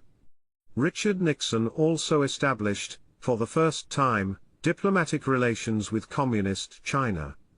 Nixon was urged to take this step by a committee of prominent businessmen and financiers interested in promoting trade with and investments in China. The group included Kendall, Gabriel Haig, chairman of Manufacturers Hanover Trust Company, Donald Burnham, head of Westinghouse, and David Rockefeller, chairman of the Chase Manhattan Bank. The first envoy to China was the veteran elite figure and diplomat, David K. Bruce, who had married a Mellon, and who had served in high diplomatic posts in every administration since that of Harry Truman. After Bruce became ambassador to NATO, he was replaced by George H. W. Bush, a Texas oil man who had served briefly as ambassador to the United Nations. More important than Bush's Texas oil connections was the fact that his father, Connecticut Senator Prescott Bush, was a partner at Brown Brothers, Harriman. The Trilateral Commission. In July 1973 a development occurred which was to have a critical impact on U.S. foreign, and domestic, policy. David Rockefeller formed the Trilateral Commission, as a more elite and exclusive organization than the CFR, and containing statesmen, businessmen, and intellectuals, from Western Europe and Japan. The Trilateral Commission not only studied and formulated policy, but began to place its people in top governmental posts. North American Secretary and Coordinator for the Trilaterals was George S. Franklin, Jr., who had been for many years Executive Director of the CFR. Franklin had been David Rockefeller's roommate in college and had married Helena Edgell, a cousin of Rockefeller. Henry Kissinger was of course a key member of the Trilaterals, and its staff director was Columbia University political scientist Zbigniew Brzezinski, who was also a recently selected director of the CFR. President Ford continued Kissinger as his Secretary of State and top foreign policy director. Kissinger's leading aide during the Ford years was Robert S. Ingersoll, trilateralist from Borg Warner Corporation, and the First National Bank of Chicago. In 1974, Ingersoll was replaced as Deputy Secretary of State by Charles W. Robinson, a businessman and trilateralist. Ambassador to Great Britain, and then moved to several other posts, was Elliot Richardson, now a trilateralist and a director of the CFR. George Bush, trilateralist, was retained as ambassador to China, and then became director of the CIA. He was replaced as ambassador by Thomas S. Gates, Jr., head of the Morgan's flagship bank, Morgan Guaranty Trust Company. Meanwhile, Robert McNamara continued to head the World Bank. Becoming head of the Export-Import Bank in 1875 was Stephen M. Dubreuil, Jr., who had had the distinction of being a partner of both Lehman Brothers and Lazard Frères. James Earl Carter and his administration were virtually complete creatures of the Trilateral Commission. In the early 1970s, the financial elite was looking for a likely liberal Southern governor who might be installed in the White House. They were considering Reuben Askew and Terry Sanford, but they settled on the obscure Georgia governor, Jimmy Carter. They were aided in their decision by the fact that Jimmy came highly recommended. In the first place, it must be realized that Atlanta has for decades meant Coca-Cola, the great multi-billion-dollar corporation which has long stood at the center of Atlanta's politico-economic power elite. Jimmy Carter's longtime attorney, close personal friend, and political mentor was Charles Kerbo, senior partner at Atlanta's top corporate law firm of King and Spalding. King and Spalding had long been the general counsel to Coca-Cola, and also to the mighty financial firm, the Trust Company of Georgia, long known in Atlanta as the Coca-Cola Bank. The longtime head and major owner of Coca-Cola was the octogenarian Robert W. Woodruff, who had long been highly influential in Georgia politics. With Kerbo at his elbow, Jimmy Carter soon gained the wholehearted political backing of the Coca-Cola interests. Financial contributors to Carter's race in the 1971 Democratic primary for governor were John Paul Austin, powerful chairman of the board of Coca-Cola, and 3 vice presidents of Coke, including Joseph W. Jones, the personal assistant to Robert Woodruff. If Pepsi was a Republican firm, Coke had long been prominent in the Democratic Party. Thus, James A. Farley, longtime head of the Democratic National Committee, was for 35 years head of the Coca-Cola Export Company. In 1971, Carter was introduced to David Rockefeller by the latter's friend J. Paul Austin, who was to become a founding member of the Trilateral Commission. Austin was long connected with the Morgan interests, and served as a director of the Morgan Guaranty Trust Company, and of Morgan's General Electric Company. Other early political backers of Jimmy Carter were the Gambrill brothers, David and E. Smith, of a family which was a major stockholder in Rockefeller-controlled Eastern Airlines. The Gambrill law firm, indeed, served as the general counsel for Eastern. They, too, aided in forming the Carter-Rockefeller connection. During the same period, Carter was also introduced to the powerful Hedley Donovan, editor-in-chief of Time magazine, who was also to be a founding trilateral. Rockefeller and Donovan liked what they saw, and Carter was also recommended to the trilaterals by the Atlanta Committee of the Council on Foreign Relations. Jimmy Carter was invited to become a member of the Trilateral Commission shortly after it was formed, and he agreed enthusiastically. Why did the trilaterals appoint an obscure Georgia governor with admittedly no knowledge of foreign affairs? Ostensibly because they wanted to hear the views of a Southern governor. Far more likely, they were grooming him for the presidency and wanted to instruct him in trilateralism. Carter took instruction well, and he wrote later of the many happy hours he spent sitting at the feet of Trilateral Executive Director and International Relations expert Zbigniew Brzezinski. What the unknown Carter needed more than even money for his 1975 to 1976 campaign for president was extensive and favorable media exposure. He received it from the trilateral-influenced establishment media, led by Time's Hedley Donovan, and trilateral syndicated columnists Joseph Kraft and Carl Rowan. Major New York Carter backers, who served on the Wall Street Committee for Carter or hosted gatherings on his behalf, included Roger C. Altman, partner of Lehman Brothers, the chairman of which, Peter G. Peterson, was a trilateral member, banker John Bowles, C. Douglas Dillon, of Dillon, Reed, who also served as a member of the International Advisory Board of the Chase Manhattan Bank, and Cyrus Vance, a trilateral founder and vice chairman of the CFR. Furthermore, of the 6 national finance directors of Jimmy Carter's costly pre-convention race for the presidential nomination, 3 were high officials at Lehman Brothers, 1 was a vice president of Payne, Weber, another was a vice president of Kidder, Peabody, and a 6th was the Venerable John L. Loeb, senior partner of Loeb, Rhodes, and Company, and a Lehman by marriage. Other prominent business fundraisers for Carter's election campaign included Walter Rothschild, who had married a member of the Warburg family of Kuhn, Loeb and Company, and Felix Rohotin, a partner of Lazard Frere. The Carter administration proved to be trilateral through and through, especially in foreign affairs. Trilateral members holding high posts in the Carter administration included President James Earl Carter, Vice President Walter Fritz Mandel, National Security Advisor Zbigniew Brzezinski, Secretary of State Cyrus Vance, who was now chairman of the board of the Rockefeller Foundation. Vance's law firm of Simpson, Thatcher and Bartlett had long served as general counsel for Lehman Brothers and Manufacturers Hanover Trust Company. Vance himself served up to 1977 as a director of IBM, the New York Times Company, and Lehman's One William Street Fund. It perhaps also helped Vance's cause that Simpson, Thatcher and Bartlett was the New York general counsel for Coca-Cola Company. Deputy Secretary of State Warren Christopher. This Los Angeles corporate lawyer had no diplomatic experience whatever for this high post, but his law firm of O'Melveny and Myers was a prominent one, and he acted as the Los Angeles attorney for IBM. More important was the fact that Christopher was the only Trilateral Commission member from the western half of the United States. Undersecretary of State for Economic Affairs Richard Cooper. This Yale professor was also on the board of the Rockefeller-controlled J. Henry Schroeder Banking Corporation.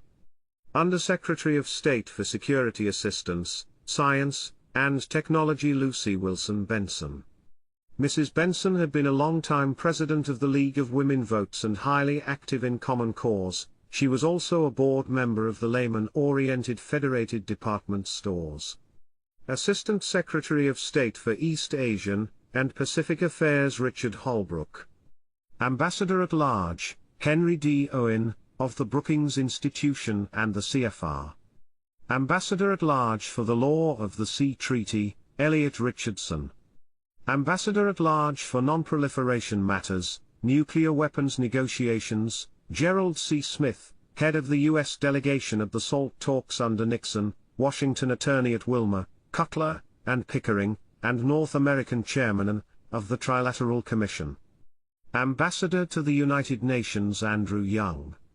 Chief Disarmament Negotiator, Paul C. Warnke, senior partner of Clark Clifford's influential Washington law firm. Assistant Secretary of the Treasury for International Affairs, C. Fred Bergson of the Brookings Institution, consultant to the Rockefeller Foundation, and a member of the editorial board of the CFR's prestigious quarterly journal, Foreign Affairs.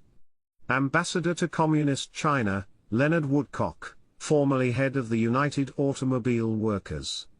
It is interesting to note that it was under the Carter-Woodcock aegis that, 1 week after the first establishment of formal ambassadorial relations with Communist China, China signed an agreement with Coca-Cola giving it exclusive cola sales in that country. Secretary of Defense Harold Brown. This physicist was president of the California Institute of Technology, the only trilateral college president, and also served on the board of IBM and of Schroders, Limited, the Rockefeller-controlled British parent company of J. Henry Schroeder Bank of New York. Deputy to the Director of the CIA, Harvard professor Robert R. Bowie. Secretary of the Treasury W. Michael Blumenthal, head of Bendix Corporation, a director of the CFR, and a trustee of the Rockefeller Foundation. Chairman of the Federal Reserve Board, Paul A. Volcker. Volcker was named chairman by President Carter at the suggestion of David Rockefeller. Small wonder, since Volcker had been an executive at the Chase Manhattan Bank, and was a director of the CFR and a trustee of the Rockefeller Foundation. And finally, White House advisor on domestic and foreign policy, Hedley Donovan, formerly editor-in-chief of Time magazine. One of the first important Carter foreign policy actions was the negotiation of the Panama Canal Treaty, giving the canal to Panama, and settling the controversy in such a way that U.S. taxpayers paid millions of dollars to the Panama government so they could repay their very heavy loans to a number of Wall Street banks. One co-negotiator of the treaty was Ellsworth Bunker, who had been engaged in fruitless negotiations since 1974. The treaty was not concluded until Carter added as co-negotiator the trilateralist Sol Linowitz, a senior Washington partner of the Wall Street corporate law firm of Kudat Brothers, and a board member of Pan Am Airways, the Marine Midland Bank of New York, and Time Incorporated. The Marine Midland Bank itself held part of two bank consortium loans to Panama. Furthermore, no fewer than 32 trilaterals were on the boards of the 31 banks participating in a $115 million 10-year Eurodollar Panama loan issued in 1972, and 15 trilaterals were on the boards of 14 banks participating in the $20 million Panama promissory note issued in the same year. Another crucial foreign policy action of the Carter regime was the president's reluctant decision to admit the Shah of Iran into the United States, a decision that led directly to the Iran hostage crisis and the freezing of Iranian assets in the United States. Carter was pressured into this move by the persistent lobbying of David Rockefeller and Henry Kissinger, who might well have realized that a hostage crisis would ensue. As a result, Iran was prevented from pursuing its threat of taking its massive deposits out of Chase Manhattan Bank, which would have caused Chase a great deal of financial difficulty. In politics, one hand washes the other. Kissinger, by the way, was scarcely put back in the shadows when he left government office in 1977. He quickly became a director of the CFR, a member of the Executive Committee of the Trilateral Commission, and chairman of the International Advisory Board of the Chase Manhattan Bank. While Ronald Reagan's early campaigning included attacks on the Trilateral Commission, the Trilateralists have by now been assured that the Reagan administration is in safe hands. The signal was Reagan's choice of trilateralist George Bush, who had also become a director of the First International Bank of London and Houston, as Vice President of the United States, and of Reagan's post-convention reconciliation visit to Washington, and to the home of David Rockefeller. Reagan's most influential White House aides, like James A. Baker, had been top campaigners for Bush for president in 1980. The most influential corporate firm in the Reagan administration is the California-based Bechtel Corporation.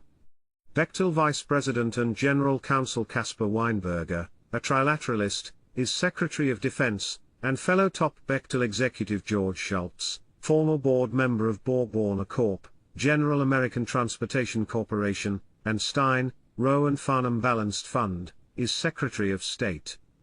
Trilateralist Arthur F. Burns, former chairman of the Fed, is ambassador to West Germany. Paul Volcker has been reappointed as head of the Fed, and Henry Kissinger is at least partially back as head of a presidential commission to study the question of Central America.